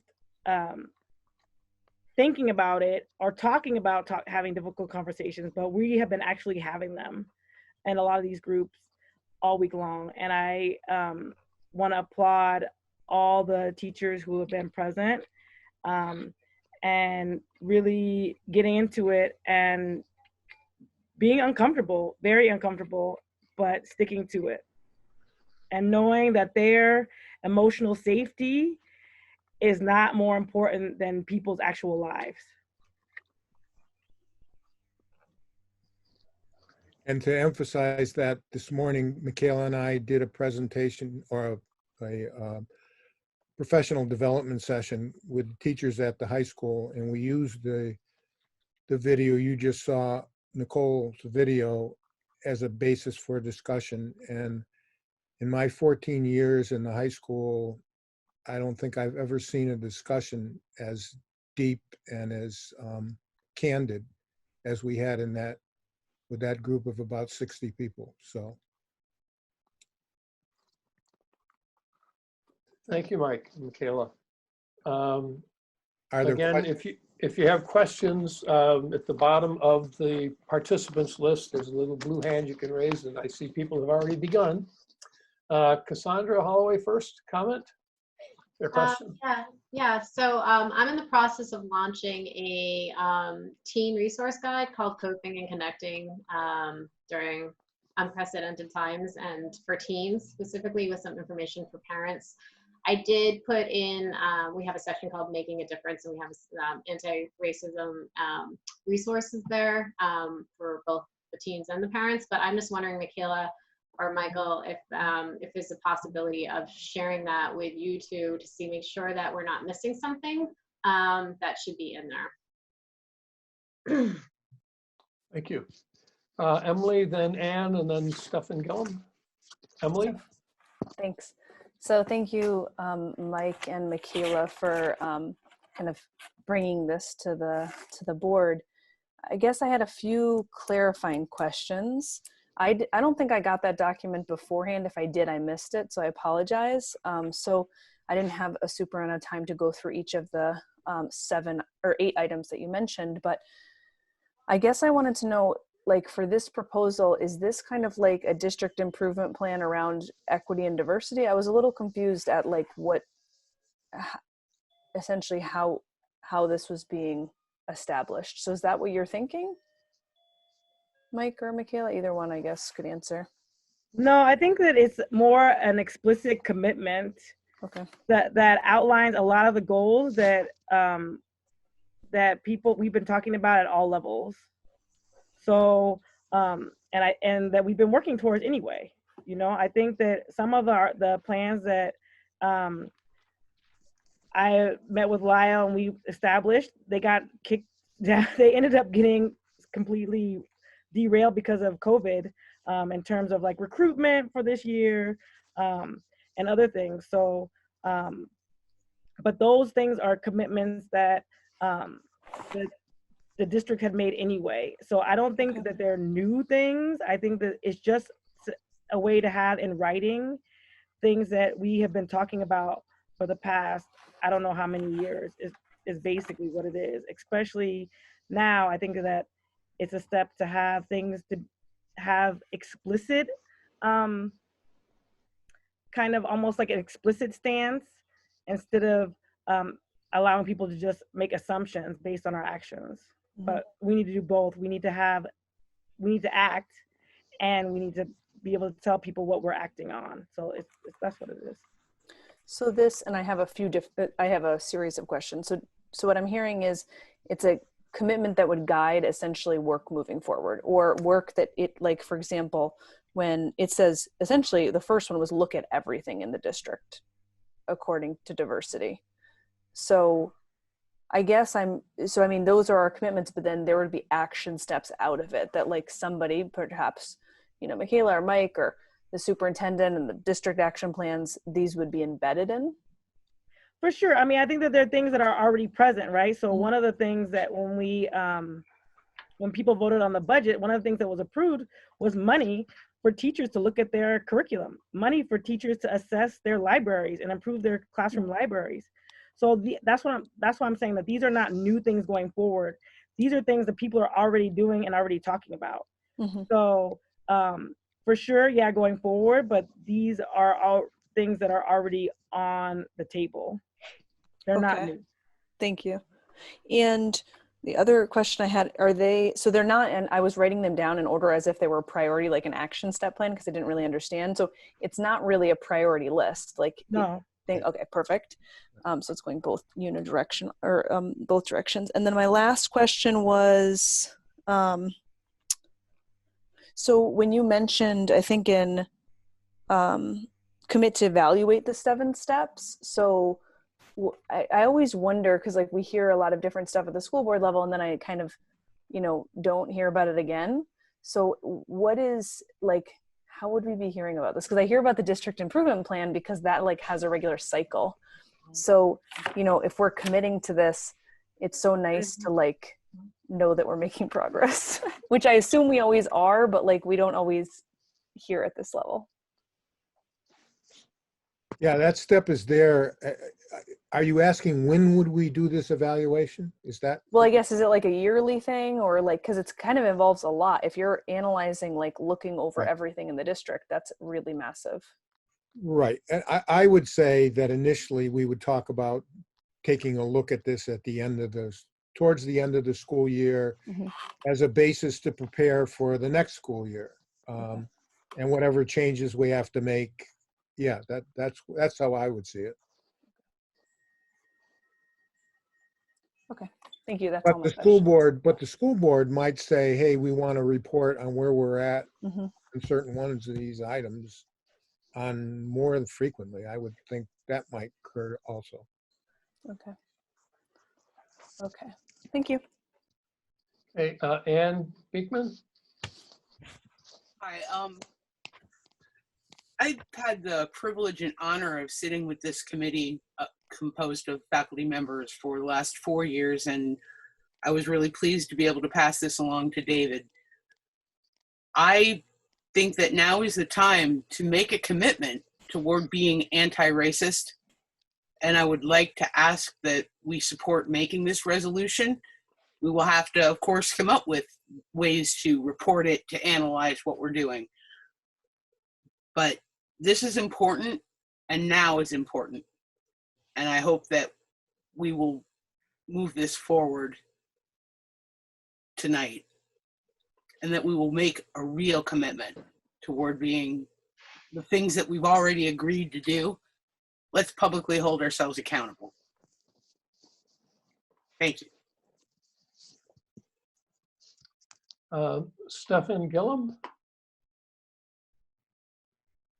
Hello, everyone. My name is Stefan. For those who don't know me, I'm president of the Windham County NAACP. So right here, I think I know or have met most of you, and I just wanted to second what Ann was saying.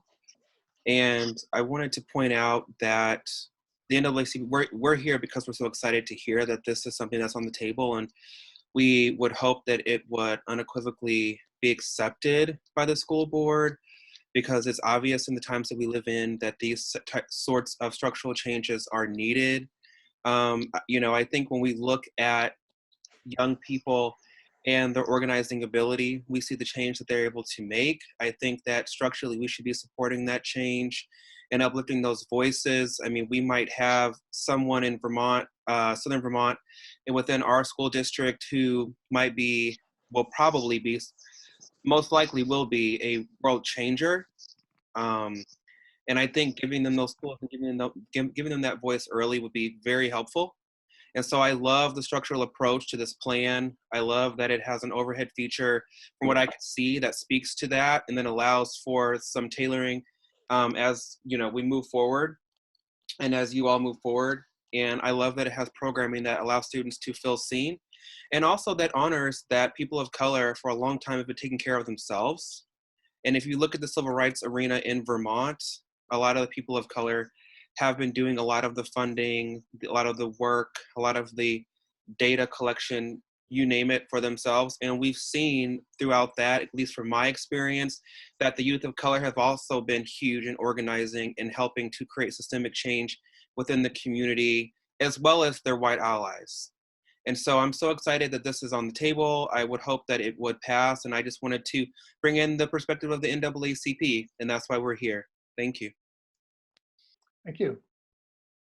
I have someone identified as Shannon's iPhone. So would you please identify yourself? And Yep, I'm Shannon Kelly. I'm the librarian at Green Street School. Thank you. And I think a really important part of this is having school-based diversity equity committees that include not only staff members, but families and students. And I think by making that a priority, we can move toward all of the other intentions in this proposal. And not all schools have that happening right now. And I think it's a really important move that all schools need to make. thank you. Paul Smith and then Robin Morgan. Sure, I'm just wondering if I could hear a little bit more about how the document was prepared. What was the process? Of Paul, of preparing this document, this list of 8 commitments. It was really prepared. I actually made an initial draft and then presented it to our diversity and equity committee, and then people modified it, changed it, and we went through a review process. And so it's really a committee product. Mike, would you also say who is on the diversity equity committee that you're talking about? Because there's a board diversity equity committee as well, and then there's a study group. So, well, this isn't the study. I know. Who is on this committee? Who are the members? Not every name, but you know, they're. Oh, well, I can speak to that. Thank you. Yeah. So the committee is made up of parents and community members, the superintendent, and teacher leaders, and there are a few administrators that sometimes attend. And so not every teacher that comes to the committee meetings are teacher leaders. There are a few other teachers that come too. So those are the members of the committee. Thank you. Robin Morgan? Hi, can you hear me? Yes. I just wanted to speak to the question that Emily was asking about how this could be something that is measurable and that the board gets to hear feedback on. I think that this is something that all of our schools have started to look seriously at, improving in these areas, but it can be a really slippery topic to measure success at. So I really view this document as a gift to the building principals, that these are some measurable action steps that are specific and that could be incorporated into each school's continuous improvement plan, and then whatever structure that you guys have about how you're going to hear about how each school is doing on their own plan.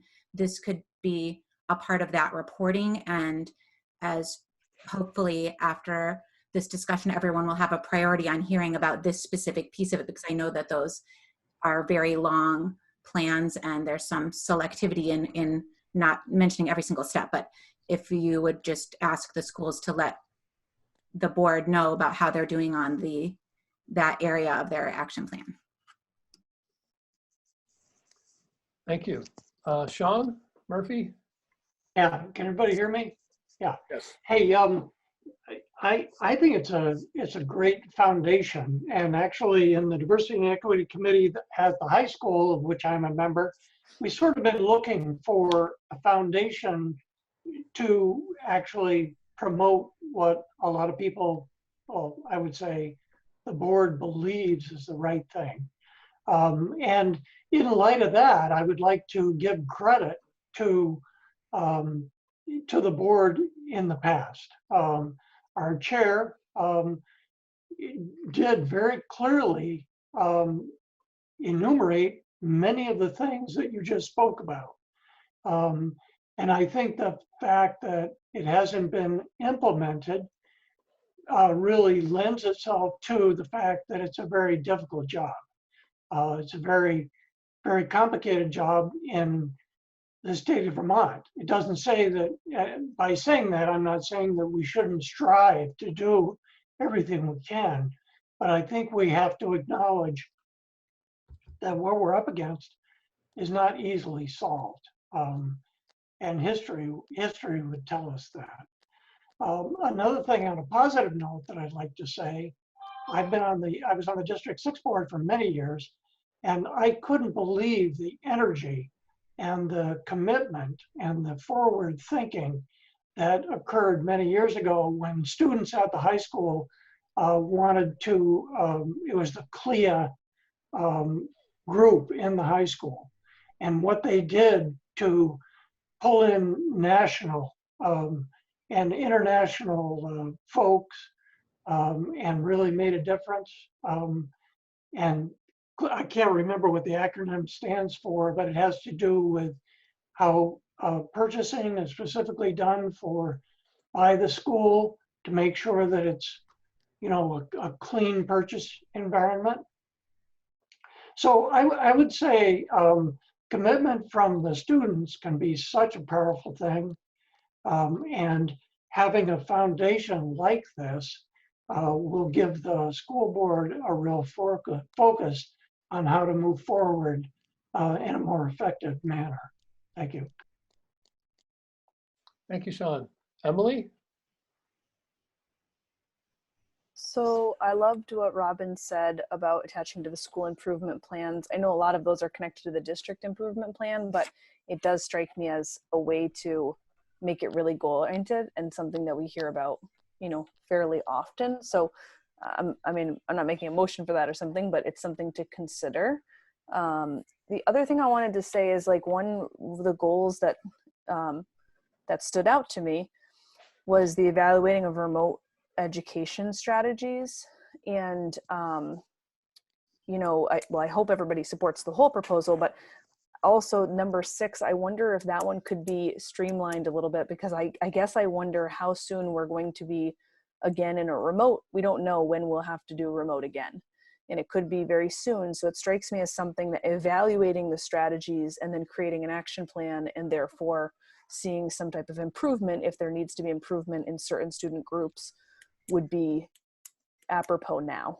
So I'd like to encourage, after my hope for of us approving it, I'd like to encourage whoever ends up being a little bit more responsible for all this, maybe we'll talk about it, to number 6 to be like at the forefront. Because I think that's something we could make some improvements on very soon and then continue to analyze. But if we didn't start doing that now, it's like starting to be a missed opportunity.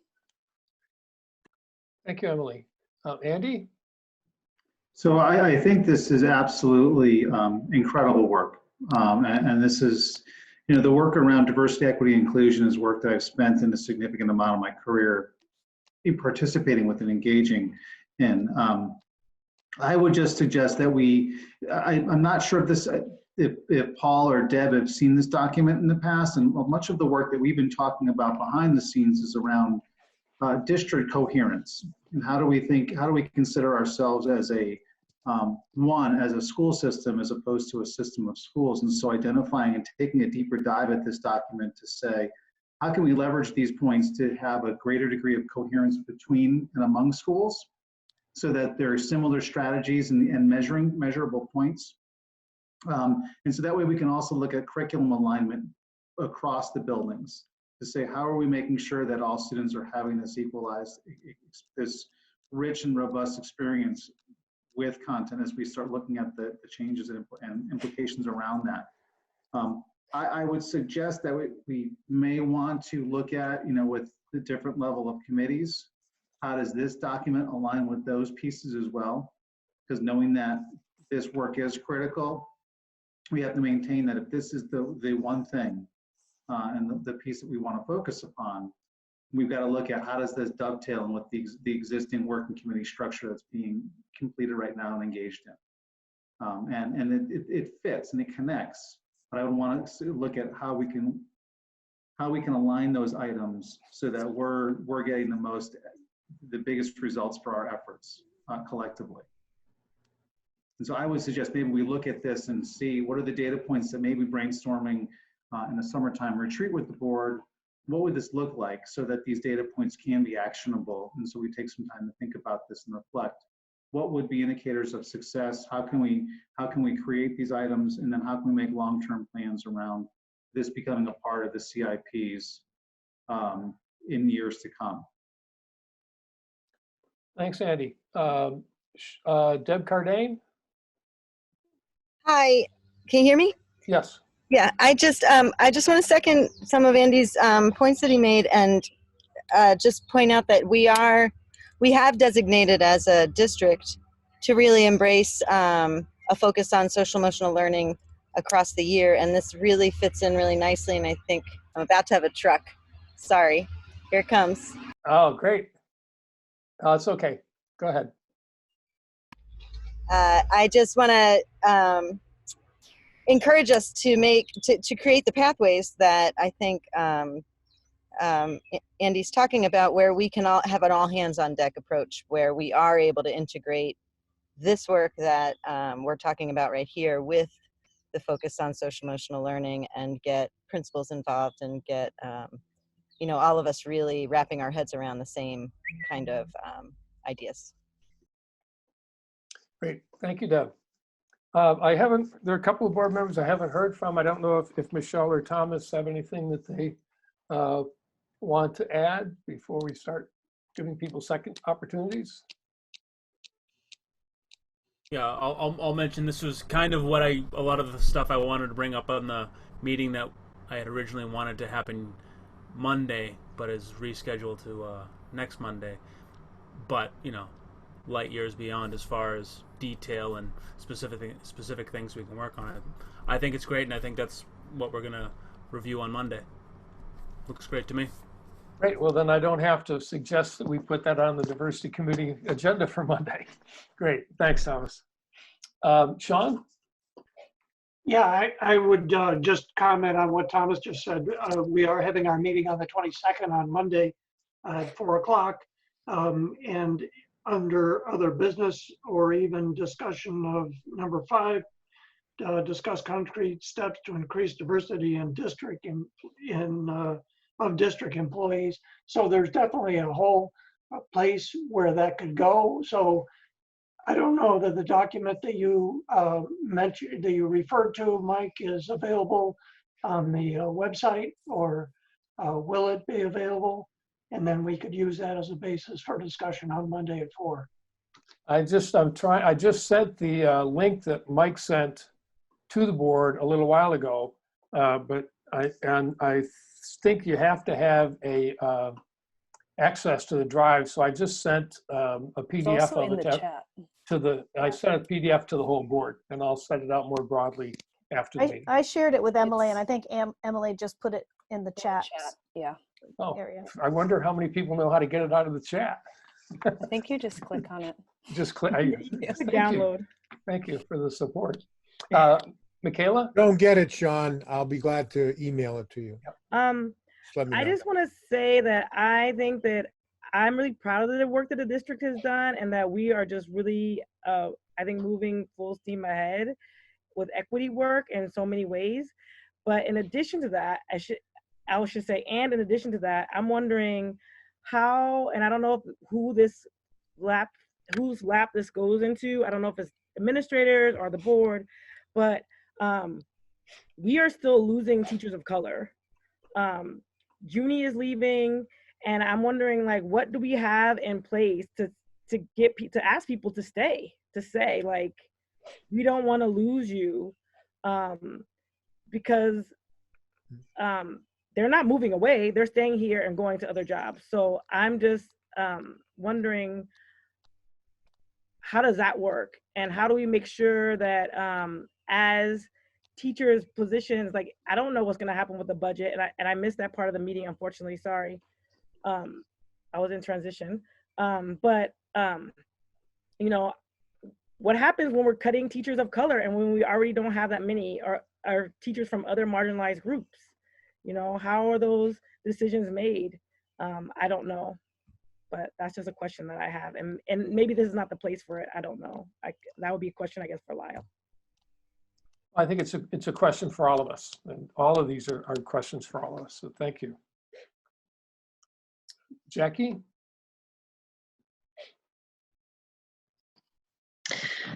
Hi. A question and a comment. The question was whether Michaela and Michael would be at our meeting on Monday, because I think that would be really helpful. I'd imagine we are going to talk about this quite a bit. I want to.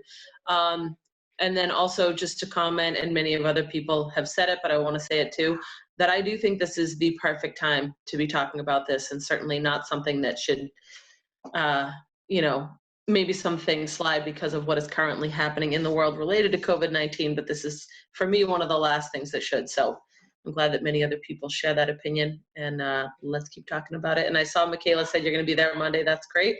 Looking forward to meeting you, and thanks.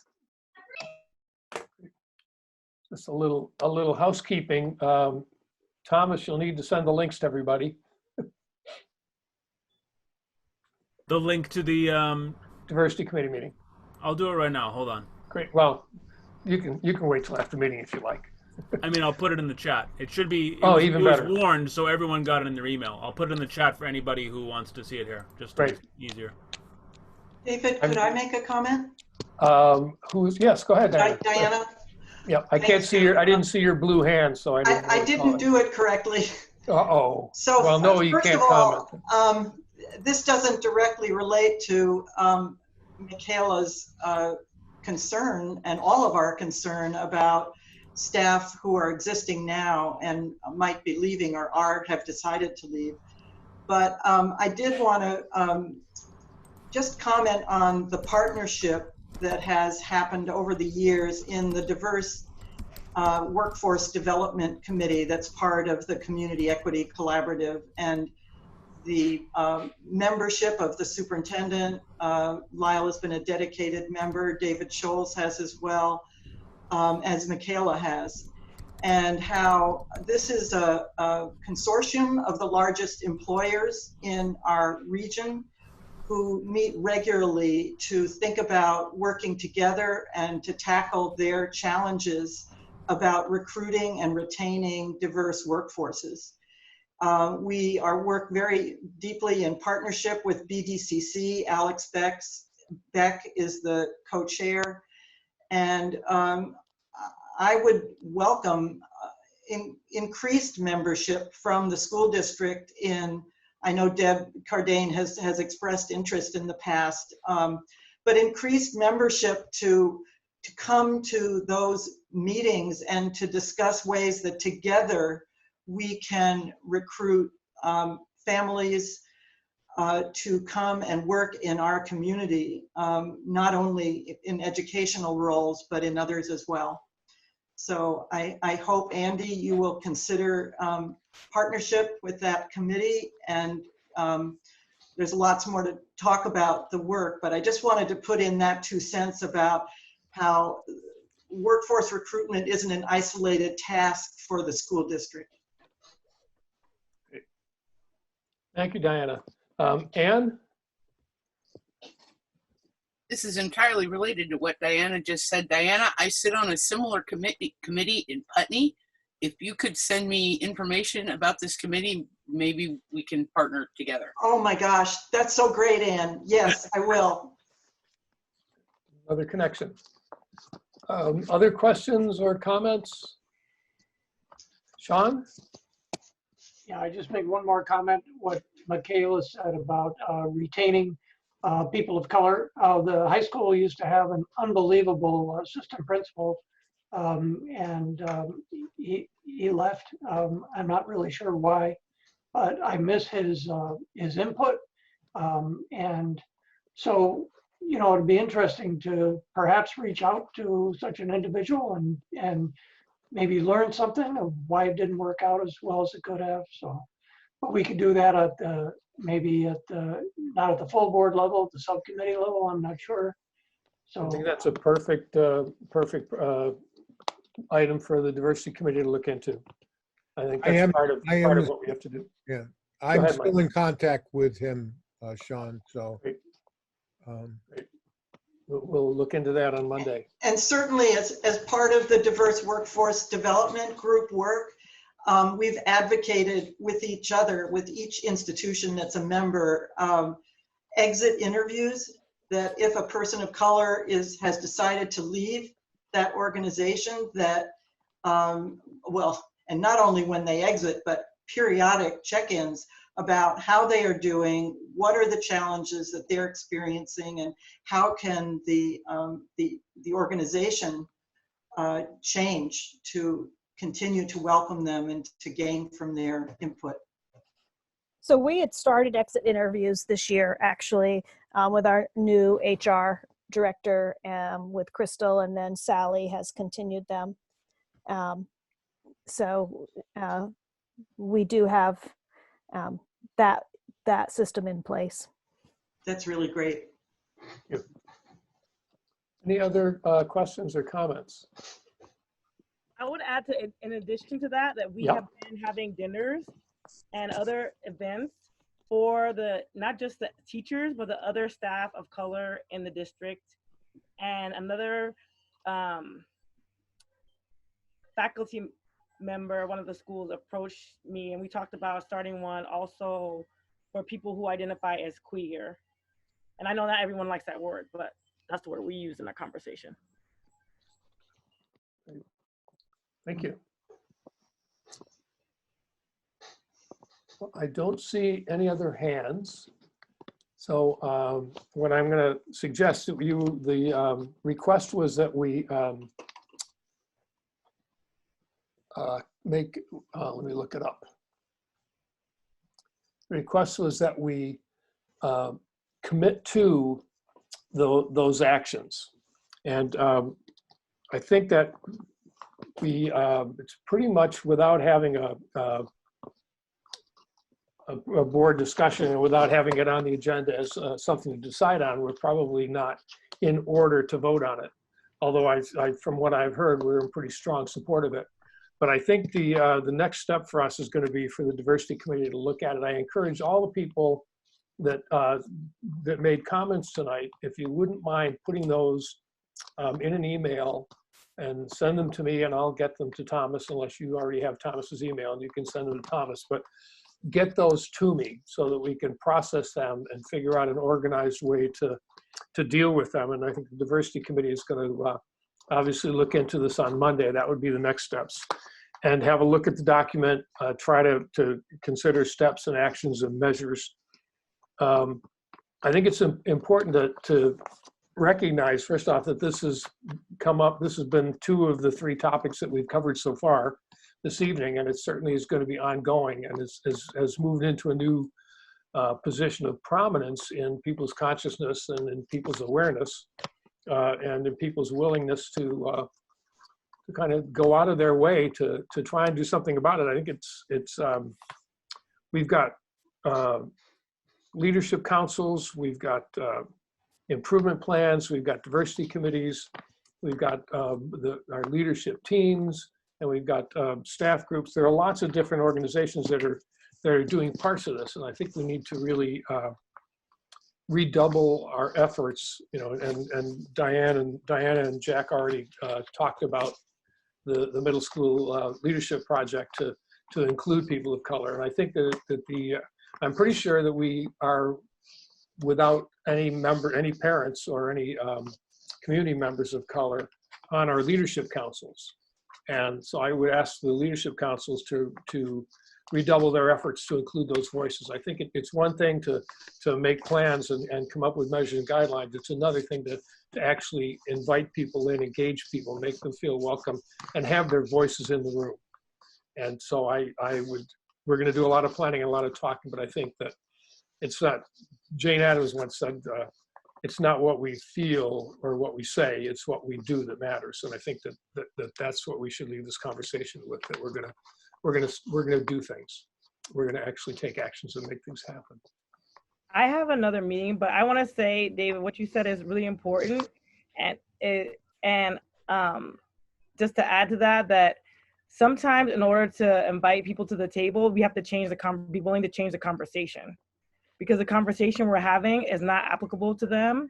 It's not where they're at. So we have to meet people where they're at, especially if we want to have a diverse group at the table of all backgrounds, including class, race, gender, all those things. Sometimes the conversation itself has to shift.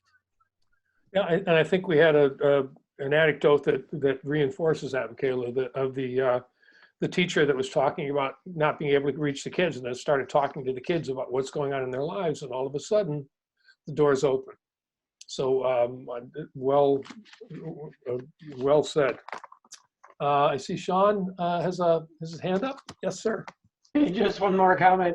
Yep. I remember very well at the District 6 level when 3 middle school students came.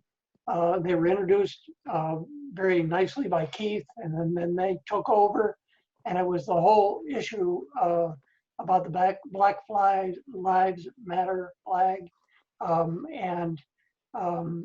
you know, I'll never forget that. It was such an impressive presentation by 3 young students, and so I keep going back to the positive side of possibilities. And hopefully we'll get there. Thank you. Thank you. So this is the weird part of this job. It's time to now move the agenda to the approval of the minutes of June 3rd, 2020. I know you've all been wrapped and waiting for this moment, but thank you, Michaela and Mike and the rest of the diversity committee, and Ann in particular for asking to put this on the agenda. And I think it's, well, I'm very grateful. So thank you. So could I have a motion, please, to approve the minutes of June 30th, 2020? So moved. Thank you, Thomas. And Ann, I think I heard you second. So I'll take it as a second. Thank you. So it's moved and seconded to approve the minutes. All those in favor, please unmute and say aye. Aye. Aye. Thank you. Any nays? Hearing none, the minutes are approved. Communications. Lyle, did we have, I don't believe we had any communications directed to the whole board this week. No, we did not. No. Okay. So committee reports. Wait. But we did have some last week that we said we were going to talk about. What were they? Oh gosh, what were they? I can look back. I don't remember, but I remember bringing up last time, like, when do we talk about those? Oh, it was, yeah. I don't remember specifically what it was either. I'll look back. Okay. And we can come back to it. Okay. So Finance Committee, Sean, I don't believe you met. Yours, that'll be in 2 weeks. No, we will meet on the first meeting in July. Right, July 1st. And once again, anybody that has questions about warrants or payroll, I submit it to me, and then I'll get answers from Frank. Thank you very much. Great, thank you. Personnel Committee. We're working on scheduling a meeting likely next week sometime. Great, thank you, Kelly. Yep. Policy and Amendment, Ann, I don't believe we met. No, we discussed this before. We were planning on holding off on meeting until after the vote. Oh, that's such a good idea. Thank you. Programmatic and Performance Equity Committee, did we meet in between, Emily? We did. Yes, okay. So, and the main thing to report out, so we talked about after school, and we also talked about the title or the gender equity in sports. Gender equity in sports is still an ongoing conversation. So we had just heard from Chris Sawyer and Steve Perrin about our questions that we had, and now the committee is kind of reformulating some recommendations, many of which match what they had put in the report. But the thing that I was supposed to bring from the committee to this group was talking a little bit more about the after school programming, which is still an ongoing conversation. But one thing we were thinking was that Y Aspire goes on at a few different school district sites. And we realized, we were wondering, I wanted to have a conversation with everybody about why that's not coordinated at a district level, because it's actually like a contracted service, out to Y Aspire. We don't have school staff actually manning that program. And so I guess the question is why, and why we don't do that at the district level. And without more information than what we had as a committee, we were wondering if it could be coordinated at district level, because then it would seem, last year we had the unfortunate Putney Putney after school programming incident that occurred, but it would strike me that we'd have an overall contract versus like all these little schools managing the contracts themselves, which might take some burden off of it and might make us a little bit more strategic. So I guess that's to Lyle, but also just a comment of, can we do that? So the issue is as you stated, Y Aspire is a contracted service. I think they do not have enough staff to be able to run a program in every school, and they need to have a certain number of students that are committed to a certain number of days a week to make sure that it's financially viable for them to have a site open. Is it a possibility though, like I understand that, and that seems very reasonable, because we have a few different sites, if it was coordinated across the district, would it feel different?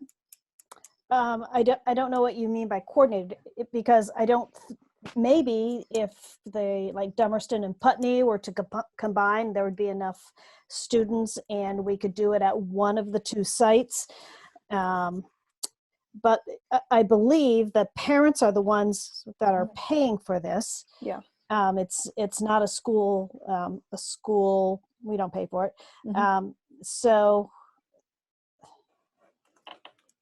We just, as a committee, like, and other committee members, please feel free to unmute and speak. Oh, Liz is gonna in a second. So let me just say the last thing is, I guess we were wondering if it could happen at as a district level conversation, like some of these moves, like Putney or Dummerston, they might coordinate, just, you know, have talked, but it seems like since we have that contracted service and many different schools might need it, it could be held, like all the contracts could be held at a district level, and then as things kind of ebb and flow, the district would solve how to put things together, because like it's broader. Yeah, I can how about if I send you the Why Aspire program director's email, and she might be able to tell you what her, I mean, if they have certain regulations that they have to follow. I don't know that, so. But So you mean they can't contract? I What I'm don't hearing know. from you is they don't contract with a district, they only do it with like individual sites? That's what they've done so far, but I don't know the answer if whether or not they could contract with the district. But Sue Fortier is the person, and she'd be able to answer that question. That would be great. And Liz, did you want to? I'm like now hosting it like Yeah. I'm David. Yeah, it's fine. Go ahead. Sorry. Go ahead, Liz. Yeah, Dummerston site is full, and Putney, at the end of the prior school year, that was full with a waiting list for parents. And then Why Aspire pulled out 2 days before school started. So, you know, and they said they didn't have enough staff. But also, we're not individual school districts anymore. We're a merged district now. And maybe they need to work with us as a merged district. So just, you know, can take it off the table that Putney and Dummerston are going to coordinate, because Dummerston is always full and Putney usually has been. So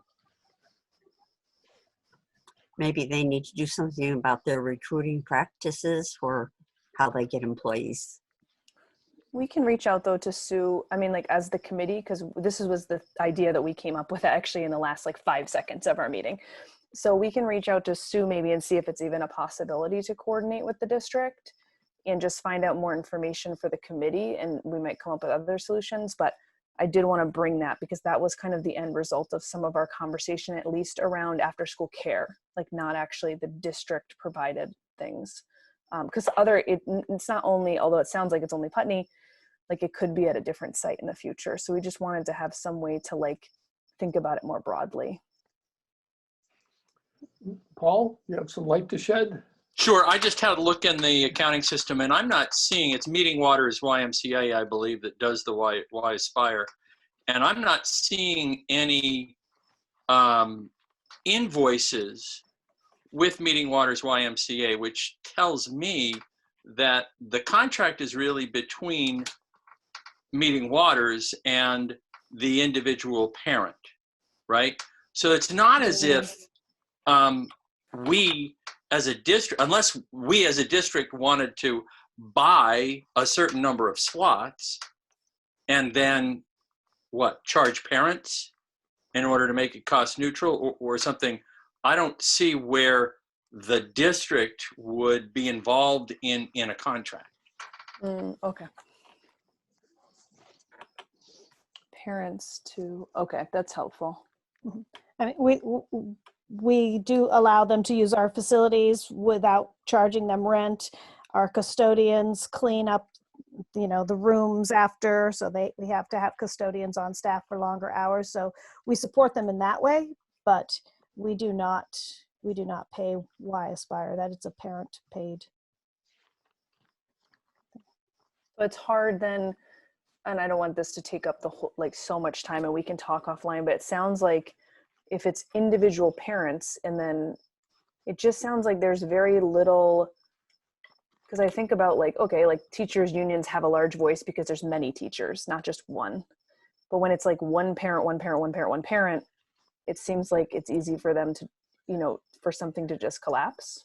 because it's not like, I don't know, it's not super, there's not a coordination, and there doesn't have to be a coordination because it's not a contract that we hold as a district. But I guess the committee can take this back and say, like, now that we've heard a little bit more information, like, I don't know, I don't want to speak for the whole committee, but it just seemed, I don't know yet, but that's helpful. Thank you. Kelly Diaz. Hi, everyone. Just a quick comment about Aspire. I know there are a lot of people who are interested in going to Aspire, having their children attend. And at least at Academy, the issue has been space. That, you know, we have one room that's used for Aspire, and there's a certain limit to how many kids can attend at one time. So I think if we could possibly find a facility that's larger, that's outside of a school, or find one school that could host several rooms of Aspire simultaneously, that would be a good way to support higher enrollment. Mm. Thank you. Hey, Emily, I don't know if you saw in the chat room, there's a note from Deb No. Gask and shed some light on this. I think she probably means offline, but Okay. yeah, we So definitely I'll want to get in touch email with Deb, because we're going to be talking about this at next week's meeting. So I just want to say, because I'm supposed to be spokesperson for the committee right now, I know the committee was interested at something at the district level, like a more coordinated effort. Now I'm confused. I don't know what to offer, but I know that's on our hearts and minds. So if people have some thoughts or insight, or, you know, feel free to reach out to me. And our committee meeting will be 5 p.m. next week. And we'd love for you to jump on and join in the PPC committee to give us some ideas so that we can kind of, you know, make sure that it's working for the whole district, or in the future works for the whole district. Thanks for all the time. Thanks, Emily. Climate Crisis Task Force. I believe your meeting is coming up, Thomas. Yep, the climate crisis one we met on yesterday. Sorry. Right. Yeah, we met yesterday. We had 3 different draft proposals that we're trying to work together to form into one document of specific proposals for policy changes, or a policy guide for the district regarding climate change. We went over our 3 different proposals, and our next meeting is on July 21st at 4 p.m. and that's when we're going to hopefully have it finalized. We also want to have invite Stephen Dodson from Brattleboro, the Brattleboro Sustainability Coordinator, to see if he'll give us input on what he thinks about our proposals. Great idea. Go from there. Not my idea. I think that was Howard Burrow's idea. Yeah. He's an excellent resource. Or was it Paul? I forget. Not mine. It was Howard. Great. Thank you, Thomas. Communications Council, I can tell you that they didn't meet, although we did get a press release out, but we'll get to that when we talk about the budget vote. And Diversity and Equity Committee, as you heard, is meeting next week on Monday at 4. And the link is in the chat room, so you can just copy it and save it. The SU board also met. Carrie, are you still here? I am. I'm trying to remember when we met. Yeah, me too. We didn't stay long. That was a quick one. We did 1% funds, I can think of. And I'm trying to think what else we did. We hired some people. We hired some people. We did a leave of absence, and yeah. Warrants and minutes. And all that, yeah. It was quite procedural. And we are working to schedule another SU meeting next week. We're going to try to do another back-to-back with personnel. Great, thank you. And Leadership Council reports. I just volunteer to start. I know there have been a few meetings in the last couple of weeks.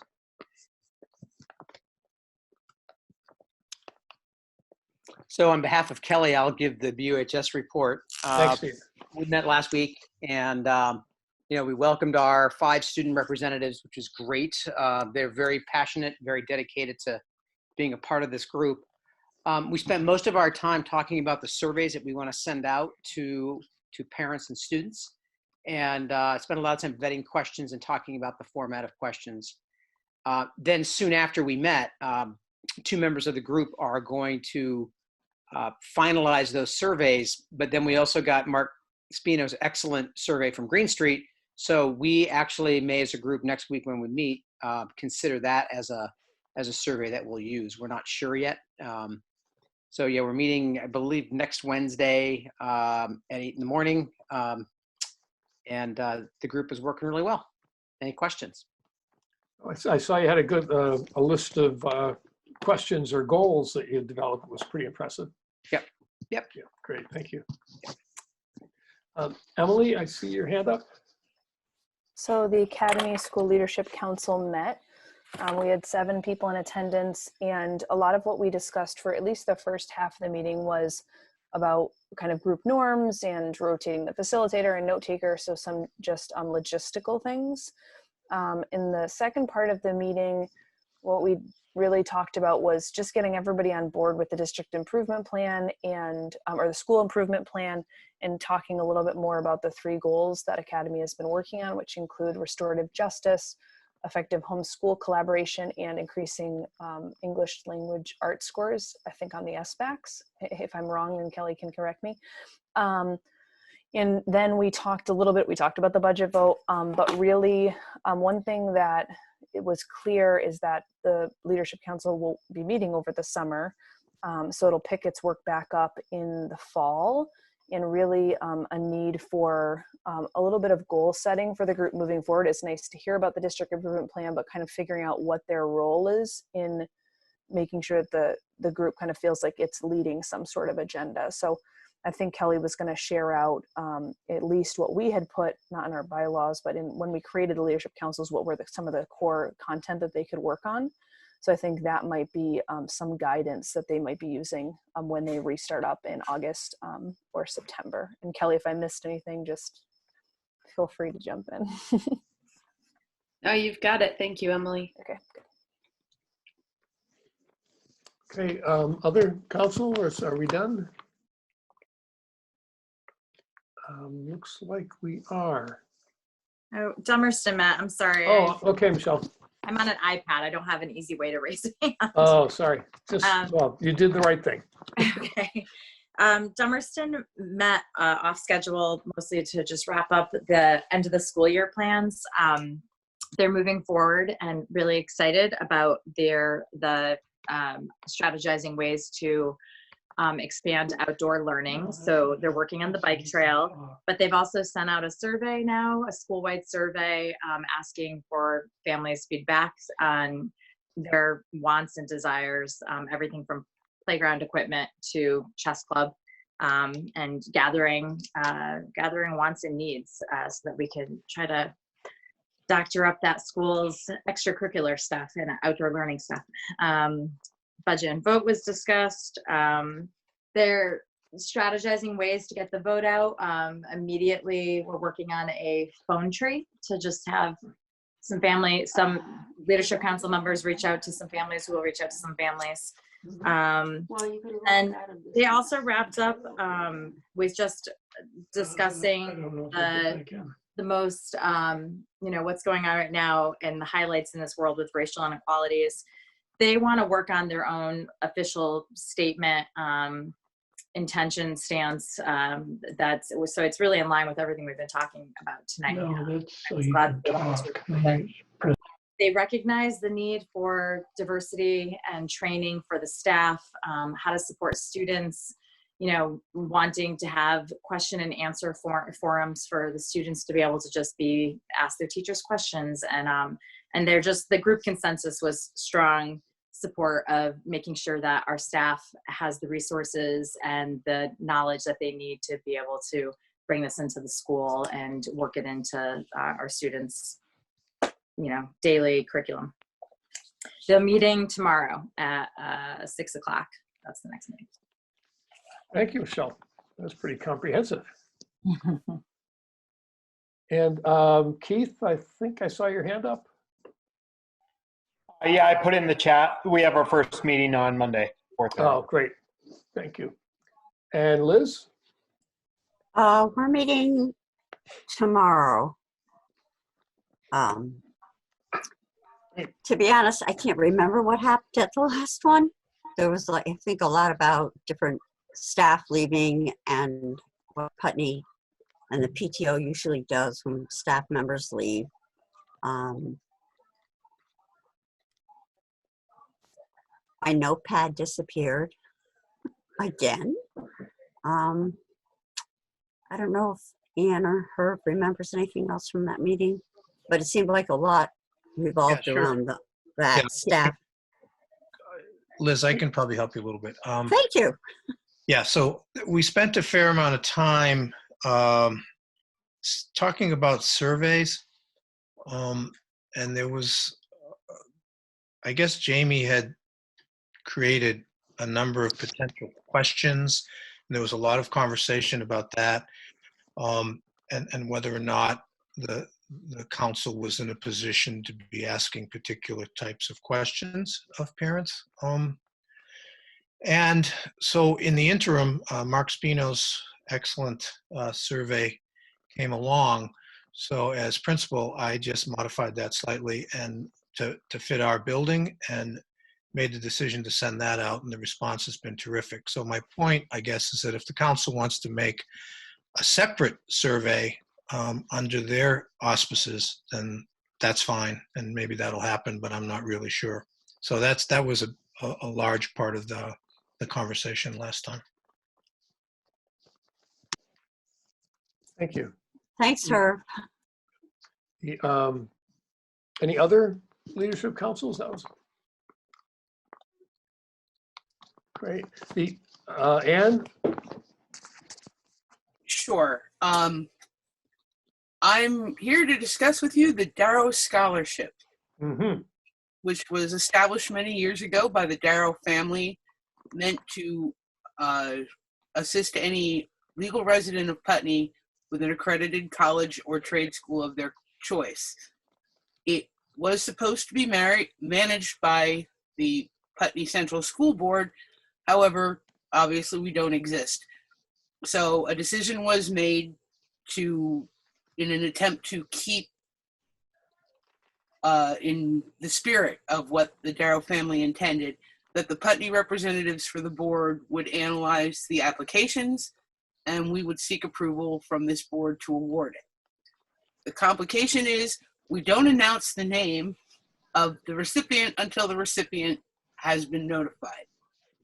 So I am asking you to blindly approve Liz and my choice for the recipient of the Darrow Scholarship, and trust that we really did our best to make the decision as fairly as possible.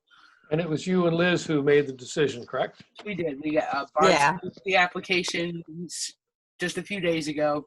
The applications were disrupted by the whole COVID thing. So originally we didn't get any. We reached out and got some and made a selection based on the information we had. And I could email you all the name if you don't share it with anybody, but we don't share it in open meeting until the recipient has been notified. I think we should probably, since we're going to have to do this every year, we should probably create the precedent right now of approving the board members' decisions on the Darrow Scholarship for Putney Central School students. So could I have a motion to that effect? So moved. Thank you, Liz. Is Michelle leaning forward to second it? I was. Yes, seconded by Michelle. Thank you. And any discussion? And Wendy, I hope you have it. The motion is to accept the board members' recommendation for awarding the Darrow Scholarship to Putney Central School student or students. A Putney resident. They do not have to be a Putney Central. Oh, Putney resident. Okay. They could be. Yeah, they could be a private school student or a homeschool student as well. They just have to be a legal resident of Putney. So not Putney School, not Putney Central School student, but a Putney student or students. Great, thank you.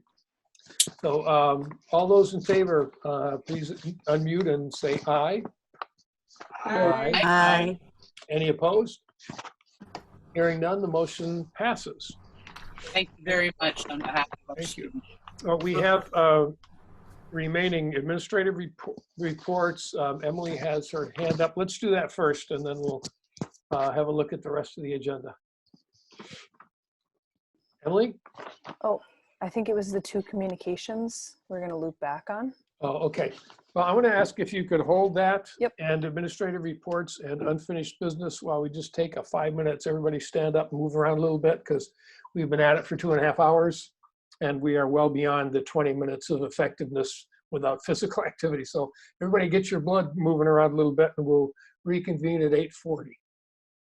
Okay. Could somebody just remind me for that last motion, who moved it and who seconded it? Was it It Ann was, moved and seconded by Liz? Ann and Michelle. Michelle. Great. Thank you. Oh, actually, it was me and Michelle. It was Liz and Michelle. That's what I have. That's what I have too. Yeah. Yeah, Liz made it, Michelle seconded it. Yep. You got it.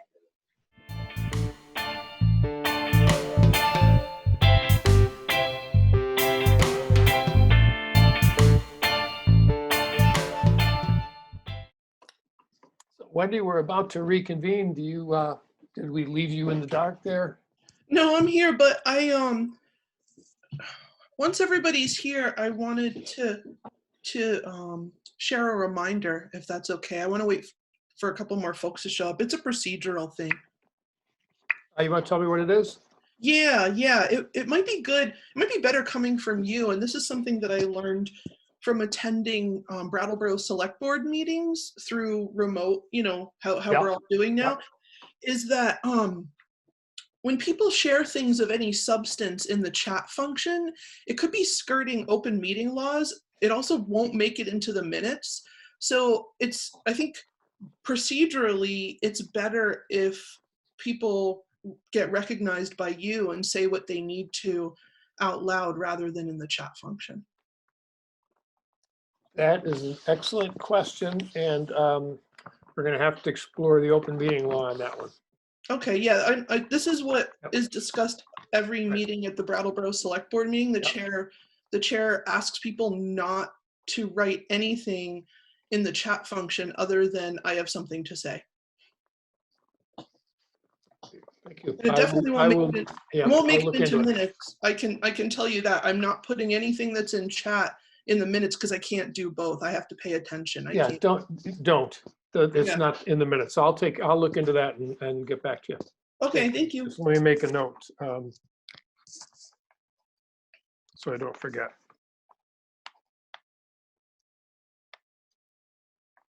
Great, thank you.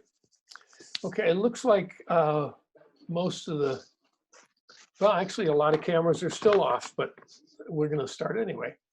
So next is Emily wanted to update us on communications from last week or last meeting that came and we couldn't quite remember what they were about. And that seems to be happening again. So the 2, oh, I don't have my headphones on. There might be background noise. Hold on. Okay, so oops. The two communications I think that the whole board got were, one was a communication about, I'm going to open it, about the youth baseball league. One, maybe that's already solved because I actually saw something where like baseball was moving forward in Brattleboro and the reformer. Right, it's solved. It's solved. Okay, good. So I guess we all know that now. So we're good to go there. The second communication that I didn't hear a response to was, or if we had to talk about, was having our board meetings in person. So somebody had written to us suggesting that the board meet in a room with social distancing and then also have an open Zoom meeting because it was their opinion that it would give the people the impression you're working as a whole board rather than a board of or one. Gatherings of 25 are now allowed. So this is what they were just suggesting that something happen in person. So I don't know if we had made a decision on that, or we just kind of, I mean, it's assumed that we're meeting via Zoom, but did we want to continue with that or change it? Actually, Lyle and I talked about that. Lyle, do you want to, it's groups of 25 are allowed to get together, but it's not anything like a recommendation. And the recommendation is still, and all the health guidelines are still to don't do it unless you have to. Right. But So, Lyle? and the only rooms that I can think of that would be big enough to even have 25 and be socially distanced would probably be one of the gyms where you could bring 25 in and set up chairs that were minimally 6 feet apart. And then of course there'll be the acoustics of meeting in a gym and being able to hear. But like Cusick, where we've always had them, it's just not possible to socially distance and bring in that many people in the room. It also seems like it would be a problem just period, because just the 10 of us would take up 60 feet. And then everybody would need their own mic, and doesn't make sense to me. Yep, not yet, at any rate. Great. Did Thanks, somebody Emily. respond? I just wonder, like, I'm assuming, David, you're responding to me. I wrote back to her, yes. Okay, just making sure. Yeah, and I like, wrote back to the Little League people perfect. too. Yeah. Okay. I just like to know, I guess, like when we talk about the communications, if that's the case, I don't need to bring them up, but I'm kind of like, am I just not responding to anybody? You know, like I want to make sure I feel like I'm listening. So, okay, thanks. Nice, good and conscientious. Thank you. Okay, administrative reports. Great. Did I mute myself? Yes. So it was a pretty short report that I sent you all, but some important information in there. We did receive word that we can serve summer meals in all the towns. In the past, we've only been able to serve free meals in Putney and Brattleboro, but you may have seen it. I think it was either in the Digger or on the news that all towns will be receiving funding so that we can have meals in all towns. We have already identified drop locations. What is still to be determined is whether or not we would have funding to transport meals. Right now, we just cannot afford to continue with the bus runs to deliver meals. So you may have also read in that same article that there is still work being done to get a grant so that we can possibly be doing some transportation of meals as we are currently doing. Those meals, I believe, will go, the summer meals start in July. So there's that. We had received a waiver so that students could end their year early, but it was on condition that we provide professional development for teachers at the end of the year.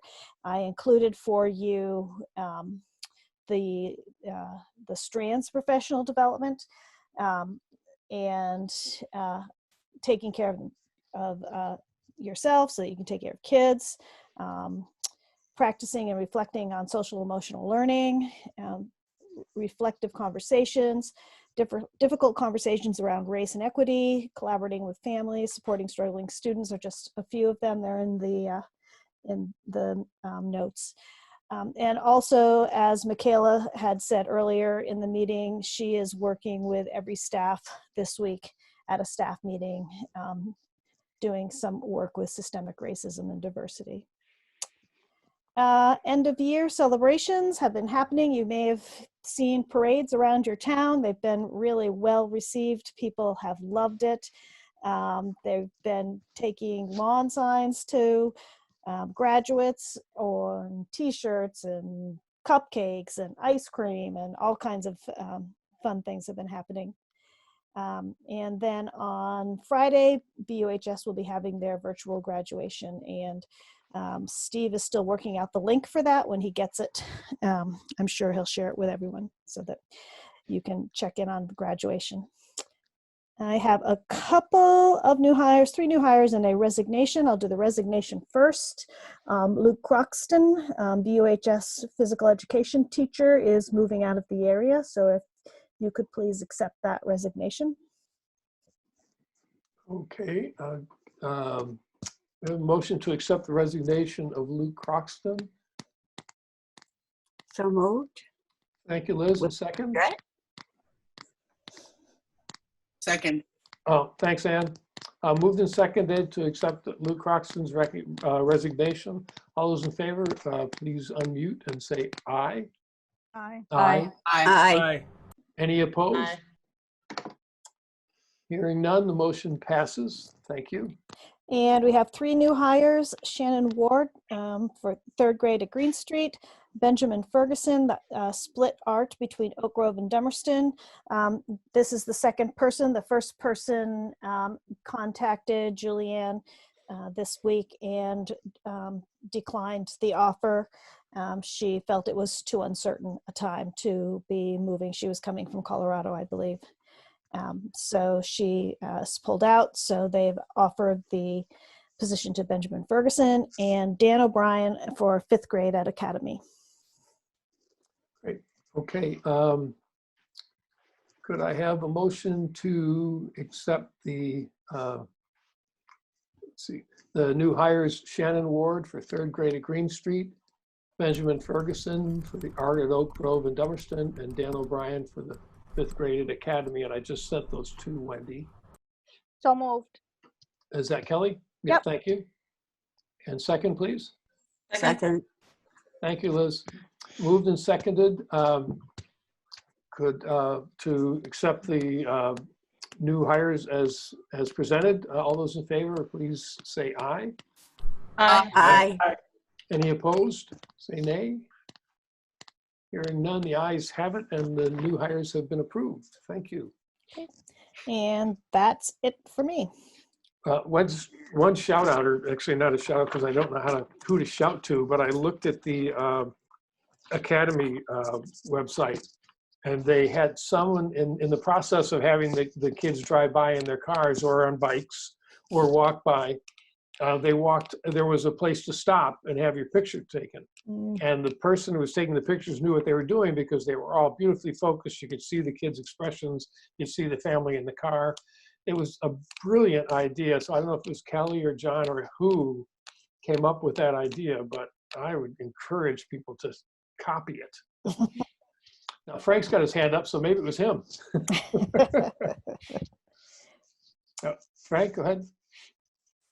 Okay, yeah, I just wanted to address the current expense note that I had mentioned last board meeting. Yep. Was looking for a motion to approve the current expense note with People's United Bank.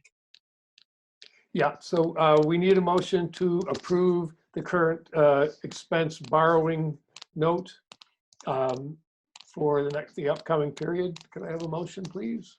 So moved. Thank you, Ann. Second? Thank you, Sean. Any conversation or questions? I think this is pretty straightforward. We have to agree to borrow money until we get tax receipts in the new year. So this is what we do every year. Any questions? Seeing none, all those in favor, please indicate by saying aye. Aye. Aye. Any opposed? No one's opposed to borrowing? Okay. Well, hearing none, the motion passes as presented. Thank you, Frank. I almost forgot. I was in the process of forgetting that. Any other administrative reports or updates? Anything else from other administrators?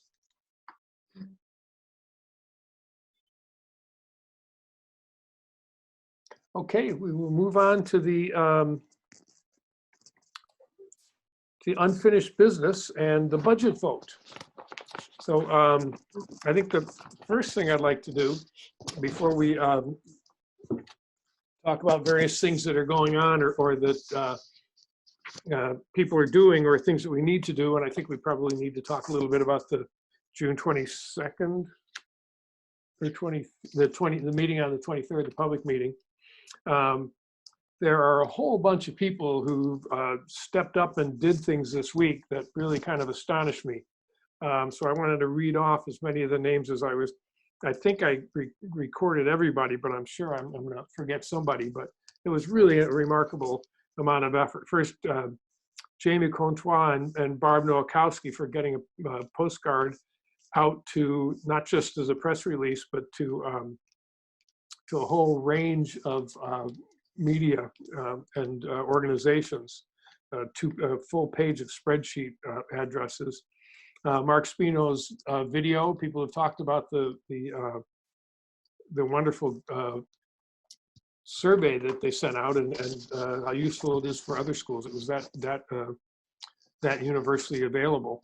But he also did a beautiful video, which I posted on a series of Brattleboro sites. And I think the first day there were 116 views of it. And so that was really effective. Jamie and Barb also put together the press release, which went again to many, many places and was forwarded to people so they could use parts of it in their personal communications with people. John Sessions sent a flyer out with the food deliveries. Nina Wilson contacted the Latches about putting the budget or the voting information, the budget vote information up on the marquee at the Latches Theater. And John is going to meet with his board and see if they would agree to do that. Kelly Diaz contacted the fire department, and if they haven't been doing it already, they're going to be putting a reminder of the vote up on their message board as well. And then Ruby McAdoo created a postcard and flyer, which included statements from all the principals on the values that we promote in our schools and basically what we spend the money on, the really important work that we do. And it was a really beautiful flyer that I've had really positive responses. And again, lots of people have seen it on Facebook. I hope people are sharing it on their own Facebooks and on the school Facebook sites as well. And I've had a couple of dozen people that their comment was done. It says, the message is contact your town clerk, get an absentee ballot and mail it in, and people just saying done, done, done, did it. So really very effective flyer from Ruby. So thank you for that. Emily Murphy Core contacted some front porch forum, and I encourage people, if there's one in their town, to get that information to them as well. You can send the flyer, and I think you can post it right on the forum. Jackie Reynolds created an event page for Facebook that people can find and repost. She also sent it out to a lot of, I can't even imagine how many different places that she forwarded it to. Robin Morgan, again, Facebook postings and outreach to people, getting information to people and making sure that people are aware of what's going on various Facebook sites. The principals, the messages that they put into the flyers, and the Ruby's flyer is not going to go out as a postcard because of the timing and the cost, and the fact that we can use it on a lot of social media sites anyway. But the principal's messages were really valuable. They really added a quality to it, and all of our schools are on that flyer. The Lyle and Andy have been staying on top of it all, which is kind of astonishing. Frank answering question after question after question on the website. Peggy, oh gosh, no, Penny Marine, Hillary Francis, the Dummerston town clerk, and the Putney town clerks, whose names I don't know, for the work that they're doing, getting the votes out. And I'm pretty sure the sandwich, I haven't driven around, but I imagine the sandwich boards are up by now too. Mary Beth Porter contacting the Chamber of Commerce and getting information put in that window on Main Street. Robin Morgan, again, flyer, we're helping with the flyer and helping me figure out how to make it work on Facebook. And Scott Norn and Molly Stoner, the WSCA representatives, contacted Vermont NEA and the National NEA, and they are sending out 280 postcards to their members in the district. And NEA has the list of likely voters, likely supporters of school budgets, and they're going to be contacting them in a variety of ways to also help turn out the vote and get our supporters to to show up. So these are just some of the things that people have been doing sort of individually, independent of the organized efforts through the district that I wanted to draw attention to. So now I'll be quiet and we'll get an update from any information that we need to know or share regarding the vote, any things we need to be taking care of or planning or doing.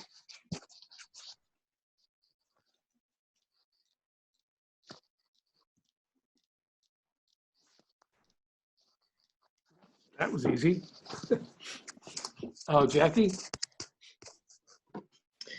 Sorry, some people have reached out about the information session being public, which of course I know it's going to be, but it would be good if I could get that information just to put on the event page whenever you have it. No rush. Yeah.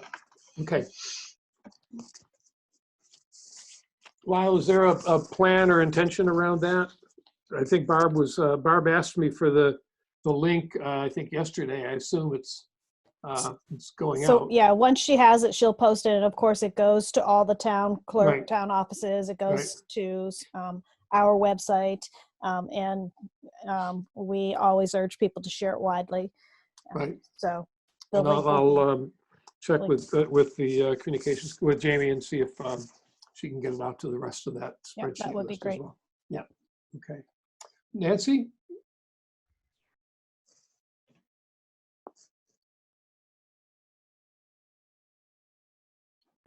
So I wanted to share the good news with you that the Springfield, Vermont school budget passed last night or yesterday, and I think that bodes well for us. And I think it's a definite positive that we should bear in mind as we talk about our budget and how important it is for our kids. So I just wanted to let you know that. All right. Thank you.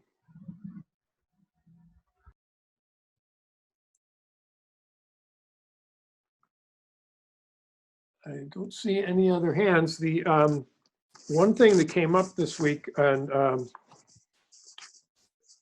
the ballot itself lists the language that the state requires is that we present the total and the per pupil cost and the increase, the degree of increase or decrease the per pupil cost. And our per pupil cost increased 4.1%. And so that, unfortunately, is what is listed on the ballot. And the fact that the actual tax increases, I can't recall, I think it was 0.8 something, Frank. It wasn't even quite 0.9%. That's correct with this proposed yield bill that Becca Balint referred to. Yeah, it's less than 1%. So that seems to me to be something that we need to get out messages on, and maybe letters to the editor of the paper, and actually I can write one. But I think that we all should kind of redouble our efforts to make the point that we don't really, the per pupil cost is a consideration, but it's not really what happens when your bill comes. And what happens when the bill comes is that it's less than a 1% increase. I think if that people are looking at the ballot and are waiting for it to come in the mail and getting ready to send it, that may affect them. So I think we need to try and get ahead of that. And I don't know what steps, if people have any ideas for steps that we can take to try and clarify that and get that widely advertised or widely publicized. One of the things I can do is move it to the top of the FAQ document. So that's the first thing you see, because right now I've just been adding as questions come in, adding them to the bottom of the list. So I think that's vitally important that we get that message out. So I'll move that to the top. Could the Reformer do an article on that? Well, we can contact them and ask them to. They did do an article on the budget. I think it was on page 5 or something. Right. It's very easy to miss. Right. Ask them to do a front page one, because the ballots had to be printed before we had that information. Or that's an informational item. We could actually do a front page box. Something. If they still have those on the paper. I don't know if I get it electronically, so I never see those. In fact, I think most people, I don't know if that's worth doing or not, but. And the Commons as well. I think Jeff Potter would do that right on the front page just as a public service announcement. Yeah. Well, I'll check with both of them tomorrow. Okay. And see about that. Again, I encourage you on your own Facebook pages where you can advocate on your page. We can't pay to advocate. We can only pay to provide information, but you are welcome to exercise your First Amendment rights and tell people what you think and why you think they should support it. And but just getting that information out, that the actual tax implications are very, it's one of the lowest we've had in a long time, and that's distorted by the information on the ballot.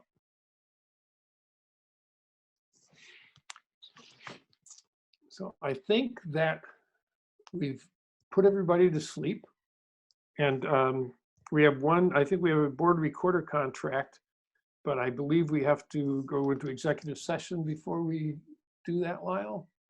We should probably go in to discuss the details, and then we'll have to come out for you to vote. Okay. So I don't see any new business on our agenda, and is there anyone from the public who wishes to comment on a non-agenda item before we go into executive session? Please go down to the bottom of the participants list and raise the little blue hand. I don't see anything. So I am going to move that we enter executive session under 1 VSA 313 to discuss contracts. And I'm going to do it simply. Could I have a second, please? Seconded. Seconded by Thomas. Thank you. All in favor of entering executive session, please indicate by saying aye. Aye. Aye. Any opposed? Okay, we are going to enter executive session at 9:05. We ask the superintendent to join us. Anyone else that would like to go and be in the waiting room? Could you have both of the superintendents join you? Oh, yes, that's a good idea. That's right. Yes, yes, Andy and Lyle too, please. I think Frank can go home. Yep, Frank, we're done with you. Great. Go And, home, Frank. Hey, David. Yeah, it's such a long drive. Yes, Wendy. Am I in, out, out, and in? You're going to be in the waiting room, and then we'll be in. Okay, so you're going to put me in the waiting room. I don't do anything, right? Correct. Okay, all right. Okay, so I'm going to go down and just put people in the waiting room, and if you don't want to be there, you can just leave the meeting. Except the board, obviously.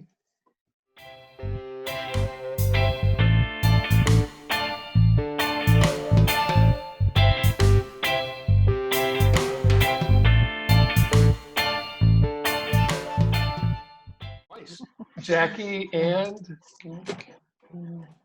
Liz. Liz, okay. Moved by Jackie and seconded by Liz. Did you get that, Wendy? Yeah. All I those want to in make favor? sure I get I didn't get the motion to accept the administration's Recommendation for the board recorder contract. Got it. And Jackie made the motion, Liz Yep, seconded. Liz seconded, yes. Thank you, yep. Any discussion? Seeing and hearing none, all those in favor, please indicate by saying aye. Aye. Aye. Aye. Any opposed, say nay, please.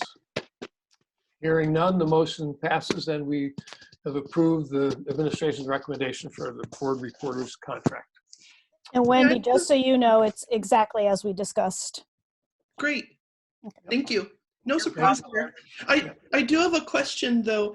When you went into executive session, you invited Lyle, Andy, and Frank also? No, we let Just Frank go Lyle home. and Andy? Yeah, thank you. Yeah, Okay, just want to make sure I got that. Thank you. thank you.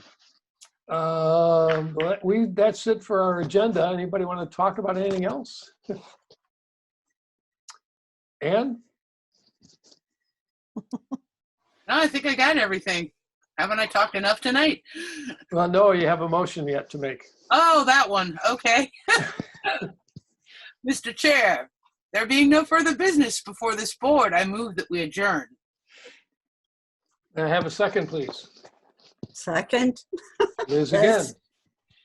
Thank you. Moved and second that we adjourn. All those in favor indicate by saying aye. Aye. Aye. Any opposed? We are adjourned at 9:12 p.m. Thank you, everybody. Thank Bye. you. Yep. Bye. Have a good weekend or whatever's next. You too. Good We night. love you, Wendy. Thank We you. do. That's true. That's Thank you, true. Wendy. I'll stick around for some love. Thank you. Well, then I Good won't night, kick everybody everybody. out.